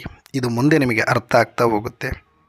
ಫಸ್ಟ್ ಆತ್ಮ ಆತ್ಮ ಆತ್ಮ ಆತ್ಮ ಬಿಟ್ಟುಬಿಡಿ ಇವೆಲ್ಲ ಕರ್ಮ ಸಿದ್ಧಾಂತದ ಹುಚ್ಚುತನ, ಈ ಪಾಪದ ಪ್ರಜ್ಞೆಯ ಭಯ ಅಥವಾ ಮುಂದೆ ಪದವಿಯ ಹುಚ್ಚು, ಇವೆಲ್ಲ ಬಿಟ್ಟುಬಿಡಿ. ಸಿಗಬೇಕಾದ್ರೆ ಏನ್ರಿ ಇನ್ನು ಪಾಪಿ ಅಂತೀರಿ, ಪರಮಾತ್ಮ ಸಿಕ್ಕರು ನಮ್ಮನ್ನು ಪಾಪಿ ಅಂದ್ಕೊಳ್ಳೋ ದೌರ್ಭಾಗ್ಯಶಾಲಿಗಳು ನಿಮ್ಮಂಥವ್ರು ಇನ್ನು ಯಾರಾದರೂ ಇದ್ದಾರೇನ್ರಿ? ಆ ಪಾಪ ಇದ್ದರೆ ಪರಮಾತ್ಮ ಯಾಕ್ರೆ ಸಿಕ್ತಿದ್ರು? ಆಯ್ತಲ್ಲ, ಈಗ ಪರಮಾತ್ಮ ಸಿಕ್ಕಾದ್ಮೇಲೆ ಆದರೂ ಪುಣ್ಯವಂತರಂತ ಅಂದ್ಕೊಳ್ರಿ. ಅದು ಅಂದ್ಕೊಳ್ಳೋಕ್ಕಾದ್ರೆ ಏನು ಕಷ್ಟ ಆಗಿದೆ ನಿಮಗೆ? ಪಾಪಿ ಪಾಪಿ ಪಾಪಿ ಅಂತ ಹೇಳಿ ಎಲ್ಲರೂ ನಮ್ಮನ್ನು ಪಾಪಿ ಥರನೇ ಮಾಡಿಬಿಟ್ಟಿದ್ದಾರೆ. ಏನು ಪಾಪಿ ಮಾಡಿದ್ವಿ ಹೇಳ್ರಿ? ಪಾತ್ರ ಮಾಡಿದ್ದೀವಿ ನಾವು, ಪಾಪ ಮಾಡೋಕ್ಕೆ ಬಂದವರಲ್ಲ. ಇನ್ನೂ ನಿಮ್ಮನ್ನು ಪಾಪಿಗಳು ಅಂದ್ಕೊಂಡೇ ಸಾಯ್ತೀವಿ ಅಂದರೆ ಯಾರೂ ಏನೂ ಮಾಡೋಕ್ಕಾಗಲ್ಲ. ಅದು ನಿಮ್ಮ ಹಣೆ ಬರಹ. ನಾವಂತೂ ಇಷ್ಟೇ ಅರ್ಥ ಮಾಡ್ಕೊಂಡಿದ್ದೀವಿ, ನಾವು ಪಾತ್ರ ಮಾಡೋಕ್ಕೆ ಬಂದವರೇ ಹೊರತಾಗಿ ಪಾಪ ಮಾಡಲಿಕ್ಕೆ ಅಲ್ಲ. ಇಲ್ಲಿ ಯಾರು ಏನೇ ಮಾಡಿದರೂ ಡ್ರಾಮಾ ಅನುಸರಣೆ ಮಾಡಿದೀವಿ, ಮುಂದೇನೂ ಮಾಡ್ತೀವಿ. ಅದೇ ಥರ ಮುಂದೆ ಎಲ್ಲರ ಪಾತ್ರವೂ ಕೂಡ ಇರೋದು. ಅದಕ್ಕಾಗಿ ನಾನು ಕೂಡ ಯಾರನ್ನೂ ಕೂಡ ದ್ವೇಷ ಮಾಡೋದಿಲ್ಲ, ಯಾರನ್ನೂ ದೋಷ ದೃಷ್ಟಿಯಲ್ಲಿ ನೋಡೋದಿಲ್ಲ. ನಾನು ಸಾಕ್ಷಿಯಾಗಿದ್ದೀನಿ. ನಾನು ನಿರ್ದೋಷ ಆತ್ಮ, ಎಲ್ಲರೂ ನಿರ್ದೋಷ ಆತ್ಮ. ಅವರವರ ಕಲಿಯುಗದ ಅಂತಿಮ ಪಾತ್ರಕ್ಕೆ ತಕ್ಕಂತೆ ಅವರು ಮಾಡಿದ್ದಾರೆ ಅಷ್ಟೇ. ಈ ಸತ್ಯ ಅರ್ಥ ಆಗೋದು ನಿಮಗೆ ಕೊನೆಗೆ ಆದರೆ ಇವಾಗಲೇ ಅರ್ಥ ಆದರೆ ಇವಾಗಲೇ ಜೀವನ್ಮುಕ್ತ ಸ್ಥಿತಿಯನ್ನು ನೀವು ಅನುಭವ ಮಾಡ್ತೀರಿ. ಏನೇ ಪರಿಸ್ಥಿತಿಗಳು ಬಂದರೂ ಸಾಕ್ಷಿಯಾಗಿ ಸ್ವೀಕಾರ ಮಾಡ್ತೀರಿ. ಏನೇ ಅವಘಡಗಳು ನಡೆದರೂ ಕೂಡ ಅದೇ ಥರ ತಗೊಳ್ಳುವ ತಾಕತ್ತು ನಿಮ್ಮಲ್ಲಿ ಬರುತ್ತೆ. ಅದಕ್ಕೆ ಈ ಆತ್ಮದ ಅಭಿಮಾನ ಅಷ್ಟು ನಿಮಗೆ ಶಕ್ತಿಯನ್ನು ಕೊಡುತ್ತೆ. ಅದಕ್ಕೆ ನೀವು ಈ ಪಾತ್ರವನ್ನು, ಡ್ರಾಮಾವನ್ನು ಸ್ವೀಕಾರ ಮಾಡೋದು ಕಲ್ತು ಬಿಟ್ರಿ, ನಿಮ್ಮನ್ನಿನ್ಯಾರು ಸೋಲ್ಸವರೇ ಇಲ್ಲ ಈ ಜಗತ್ತಿನಲ್ಲಿ. ನಿಮಗಿನ್ಯಾರು ಕೂಡ ಇಲ್ಲಿ ತೊಂದರೆ ಕೊಡಲಿಕ್ಕೆ, ನಿಮಗೆ ಶಾಂತಿಗೆ ಭಂಗ ಮಾಡಲಿಕ್ಕೆ ಆಗೋದೇ ಇಲ್ಲ. ಯಾರಾದರೆ ಆತ್ಮದ ಸುಖದಲ್ಲಿ ಮುಳುಗಿ ಪಾತ್ರವನ್ನು ಸಾಕ್ಷಿಯಾಗಿ ನೋಡಿ, ಡ್ರಾಮಾ ಪರ್ಫೆಕ್ಟ್ ಅಂತ ಒಪ್ಕೊಂಡು, ಡ್ರಾಮಾದ ಮೇಲೆ ನಿಶ್ಚಯ ಇಟ್ಟು, ಡ್ರಾಮಾ ಕಲ್ಯಾಣಕಾರಿ ಅಂತ ತಿಳ್ಕೊಂಡು ಯಾರು ಆತ್ಮದ ಸುಖದಲ್ಲಿ ಮುಳುಗಿದರು, ಪರಮಾತ್ಮ ಪರಮಧಾಮದ ನೆನಪಿನಲ್ಲಿ ಮುಳುಗಿದರು, ಅವರನ್ನು ಅಲುಗಾಡಿಸುವ ತಾಕತ್ತು ಜಗತ್ತಿನಲ್ಲಿ ಇನ್ನಾರಿಗೂ ಇರೋದಿಲ್ಲ. ಈ ಅಭ್ಯಾಸವನ್ನು ನೀವು ಇವತ್ತಿನಿಂದಲೇ ಆರಂಭ ಮಾಡಿ ಕೂತ್ಕೊಳ್ಳಿ. ನಿಮಗೆಷ್ಟು ಆತ್ಮದ ಬಗ್ಗೆ ಗೊತ್ತು ಬರೀರಿ, ಪರಮಧಾಮದ ಬಗ್ಗೆ ನಿಮಗೆಷ್ಟು ಗೊತ್ತು ಬರೀರಿ. ಪರಮಾತ್ಮದಂತೂ ಬಿಡಿ, ಮಹಿಮೆ ಇದ್ದೇ ಇದೆ, ಬೇಕಾದಷ್ಟು ಕೇಳಿದ್ದೀವಿ, ಹೇಳಿದ್ದೀವಿ. ಆತ್ಮ ಮತ್ತು ಪರಮಧಾಮದ ಹುಚ್ಚಿಡಿಸ್ಕೊಳ್ಳಿ. ಪರಮಾತ್ಮದಂತೂ ಇದ್ದೇ ಇದೆ ನಮ್ಮ ಜೊತೆಗೆ. ಪರಮಾತ್ಮನ ಮಹಿಮೆ ಗೊತ್ತು, ಪರಮಾತ್ಮನ ಧಾಮ ಗೊತ್ತು, ಪರಮಾತ್ಮನ ಸಂಬಂಧ ಗೊತ್ತು, ಪರಮಾತ್ಮನ ಕಾರ್ಯ ಗೊತ್ತು, ಪರಮಾತ್ಮನ ಜೊತೆ ಮಾತಾಡಿದ್ದೀವಿ, ಪರಮಾತ್ಮನ ದೃಷ್ಟಿ ತೊಗೊಂಡಿದ್ದೀವಿ, ಅವರು ನಮ್ಮಪ್ಪನೇ ಆಗಿದ್ದಾರೆ. ಹಾಗಾಗಿ ಮೊದಲು ನೀನೇನಾಗಬೇಕು, ನೀನು ಎಲ್ಲಿಗೆ ಹೋಗ್ಬೇಕು, ಇದೆರಡು ಪರ್ಫೆಕ್ಟ್ ಆಗಿಬಿಡು. ಪರಮಾತ್ಮನ ಪಾರ್ಟು ಸಾರ್ಥಕ ಆಗೋಗ್ಬಿಡುತ್ತೆ. ಅವ್ರು ಏನು ಹೇಳಕ್ಕೆ ಬಂದಿದ್ದಾರೆ ಆ ಹೋಮ್ವರ್ಕ್ ನಾವು ಮಾಡಿ ಫಸ್ಟ್ ಕ್ಲಾಸಲ್ಲಿ ಪಾಸಾಗಿ, ಅಪ್ಪ ನಾನು ಪಾಸಾದೆ ಅಂತ ಹೋಗಿ ಬಾಬಾರವ್ರ ಹತ್ರ ನಿಂತ್ಕೊಳ್ಬೋದು. ಆ ಹೆಮ್ಮೆ ನಮಗಿರಬೇಕು ಅಂದರೆ ಇವಾಗಿಂದಲೇ ನಾವು ಸ್ವಮಾನಗಳನ್ನು ಅಭ್ಯಾಸ ಮಾಡಬೇಕು, ಸ್ವರೂಪವನ್ನು ಅಭ್ಯಾಸ ಮಾಡಬೇಕು. ಅದಕ್ಕೆ ಬಾಬಾರವರು ಆತ್ಮಕ್ಕೆ ಅಷ್ಟು ಸ್ವಮಾನಗಳು, ಅಷ್ಟು ಸ್ವರೂಪಗಳನ್ನು ಕೊಟ್ಟು, बच्चे स्वमान में आ जाओ, स्वरूप में आ जाओ, स्वस्थिति में आ जाओ, स्वस्मृति में आ जाओ, अपने को आत्मा समझो. ಎಷ್ಟು ಹೇಳಬೇಕು ನಮಗೆ. ಡ್ರಾಮಾದ ಬಗ್ಗೆನೂ परफेक्टು, ऊबहू, कल्याणकारी. ड्रामा के ऊपर निश्चय करो. 5000 वर्ष के पहले क्या हुआ वही चल रहा है, आगे भी वही चलता रहता है. ಎಷ್ಟು ಹೇಳಬೇಕು ಡ್ರಾಮಾದ ಬಗ್ಗೆ ನಿಶ್ಚಯ ತರಿಸ್ಲಿಕ್ಕೆ, ಆತ್ಮದ ಬಗ್ಗೆ ನಿಶ್ಚಯ ತರಿಸ್ಲಿಕ್ಕೆ. ಇಷ್ಟೆಲ್ಲ ಹೇಳಿದ್ರು ಮತ್ತು ಯಾರೋ ಪುಣ್ಯಾತ್ಮರು ಬಂದು ಯಾವುದೋ ಭಕ್ತಿ ಮಾರ್ಗದ ಕರ್ಮ ಫಿಲಾಸಫಿ ಹೇಳಿ ನಮ್ಮನ್ನು ಭಯಪಡಿಸಿ, ಪಾಪದ ಪ್ರಜ್ಞೆಯಲ್ಲಿ ತರಿಸಿ ಭಯಪಡಿಸ್ಬಿಟ್ರೆ ನಾವು ಅಲ್ಲಿ ನಂಬಿಬಿಡ್ತೀವಿ. ಇದು ನಮ್ಮ ದೌರ್ಭಾಗ್ಯ ಆಗೋಗ್ಬಿಟ್ಟಿದೆ. ಇನ್ನು ಪರಮಾತ್ಮ ಬಂದಿಷ್ಟು ಆತ್ಮದ ಬಗ್ಗೆ ಹೇಳಿದ್ದು ಒಳೆಯೊಳಗೆ ಉಂಚಣ ತೊಳೆದಂಗೆ, ಡ್ರಾಮಾದ ಬಗ್ಗೆ ಹೇಳಿದ್ರು ಒಳೆಯೊಳಗೆ ಉಂಚಣ ತೊಳೆದಂಗೆ, ಅದು ಏನೂ ಉಪಯೋಗಕ್ಕೆ ಬರಲಿಲ್ಲ. ಯಾರೋ ಒಬ್ಬರು ಕರ್ಮ ಫಿಲಾಸಫಿ ಹೇಳಿಬಿಟ್ಟು ಭಯಪಡಿಸ್ಬಿಟ್ಟು ಪದವಿ ಪಾಪ ಕಳ್ಕೊಳ್ಬೇಕು, ಹಿಂಗೆ ಮಾಡ್ಬೇಕಂತ ಒಂದೆರಡು ಮಾತನ್ನೇ ಬಾಬಾರವ್ರದ್ದು ತೊಗೊಂಡು ಅದನ್ನು ಇಷ್ಟು ದೊಡ್ಡದಾಗಿ ಹೇಳಿ ನಮ್ಮನ್ನು ಚಕ್ರವ್ಯೂಹದಲ್ಲಿ ಅಭಿಮಾನನ ಸಿಕ್ಕಾಕಿಸ್ಬಿಡ್ತಾರೆ. ವಾಪಸ್ ನಿಮಗೆ ಬರೋಕ್ಕೂ ಆಗಲ್ಲ, ಅಲ್ಲೇ ಸತ್ತು ಹೋಗ್ಬೇಕು ನೀವು ಅಷ್ಟೇ. ಇಷ್ಟಂತೂ ಅರ್ಥ ಮಾಡಿಸೋ ಪ್ರಯತ್ನ ಡ್ರಾಮಾನುಸಾರ ಇವತ್ತು ಬಾಬಾರವ್ರು ಮಾಡಿಸ್ತಿದ್ದಾರೆ. ಇದರ ಮೇಲೆ ಆಯ್ಕೆ ನಿಮಗೆ ಬಿಟ್ಟಿತ್ತು. ಯಾಕಂದರೆ ಅದನ್ನು ಕೂಡ ಪಾತ್ರ ಇರಬೇಕಲ್ಲ. ಹಾಗಾಗಿ ಯಾರೆಲ್ಲ ನೀವು ಇಷ್ಟು ತಿಳ್ಕೊಂಡಿದ್ರಿ, ಇನ್ನು ಮೇಲೆ ಆದರೂ ಆತ್ಮ, ಪರಮಾತ್ಮ, ಪರಮಧಾಮ, ಆತ್ಮದ ಸ್ವಮಾನ, ಆತ್ಮದ ಸ್ಮೃತಿ, ಆತ್ಮದ ಸ್ವರೂಪ, ಇಷ್ಟರ ಒಳಗಡೆ ಇದ್ದು ನೋಡಿ ಅದರ ಸುಖ ಹೆಂಗಿರುತ್ತೆ. ಪಾತ್ರ ಬಿಟ್ಟುಬಿಡಿ, ಪಾಪ ಬಿಟ್ಟುಬಿಡಿ, ತಲೆ ಕೆಡಿಸ್ಕೊಳ್ಬೇಡಿ. ಯಾರು ಈ ಹುಚ್ಚಲ್ಲಿ ಇರ್ತಾರೆ ಅವರಿಂದ ಯಾವ ಪಾಪನೂ ಆಗಲಿಕ್ಕೆ ಸಾಧ್ಯ ಇಲ್ಲ, ಮತ್ತು ಅವರ ಯಾವ ಪಾಪನೂ ಉಳಿಲಿಕ್ಕೆ ಸಾಧ್ಯ ಇಲ್ಲ. ಅವರು ಪದವಿನ ಕಿತ್ಕೊಳ್ಳೋ ತಾಕತ್ತು ಯಾರಿಗಿಲ್ಲ. ನೀವು ಏನೂ ಮಾಡಬೇಕಾಗಿಲ್ಲ, ಅದೇ ನಿಮ್ಮ ಕಾಲ ಕೆಳಗಡೆ ಬಂದು ಬೀಳುತ್ತೆ. ಇಷ್ಟು ನೀವು ಪರ್ಫೆಕ್ಟಾಗಿ ಪ್ರಾಮಾಣಿಕವಾಗಿ ಮಾಡಿದರೆ ಆತ್ಮದ ಹುಚ್ಚಿರಬೇಕು, ಪರಮಾತ್ಮನ ಪ್ರೀತಿ ಇರಬೇಕು, ಪರಮಧಾಮದ ಅಭಿಮಾನ ಇರಬೇಕು. ಅಷ್ಟರೊಳಗಡೆ ನಮ್ಮ ಸ್ಮೃತಿ ಇರಬೇಕು. ಅದನ್ನು ಬಿಟ್ಟು ದೇಹದ ಕಡೆ ಆಗಲಿ, ಪಾತ್ರದ ಕಡೆ ಆಗಲಿ, ಪದವಿಯ ಕಡೆ ಆಗಲಿ, ಅಥವಾ ಬೇರೆಯವ್ರನ್ನ ದೋಷ ದೃಷ್ಟಿ ನೋಡೋದ್ರ ಕಡೆ ಆಗಲಿ ಬರಬಾರದು. ವಿಶಾಲ ಬುದ್ಧಿ ಇರಬೇಕು. ಎಲ್ಲರೂ ನನ್ನ ಸಹೋದರ ಆತ್ಮರೇ, ಅಣ್ಣ ರಾಜ ಆದ್ರೇನು, ತಮ್ಮ ರಾಜ ಆದ್ರೇನು, ನನಗೆ ಪದವಿಯ ಹುಚ್ಚಿಲ್ಲ. ನಾವೆಲ್ಲರೂ ಆತ್ಮ ಅನ್ನೋದೇ ಸುಖ, ನಮ್ಮೆಲ್ಲರ ಮನೆ ಒಂದೇ ಅನ್ನೋದೇ ಪ್ರೀತಿ, ಅದು ನಮ್ಮ ಶಾಂತಿಯ ಸ್ವಧರ್ಮ ಅನ್ನೋದನ್ನು ಅನುಭವ ಮಾಡ್ತಾ ನಮ್ಮ ಜೀವನ ಸಾರ್ಥಕ ಮಾಡಿಕೊಳ್ಬೇಕು ಅನ್ನುವಂಥ ಮನಸ್ಥಿತಿಯಲ್ಲಿ ತಾವೆಲ್ಲರೂ ಇದ್ದಾಗ ಇದು ಖಂಡಿತ ಸಾಧ್ಯ ಅಂತ ಹೇಳ್ತಾ ಇವತ್ತಿನ ಚಿಂತನೆಯನ್ನು ಮುಕ್ತಾಯ ಮಾಡೋಣ. ಅಚ್ಚಾ, ಓಂ ಶಾಂತಿ.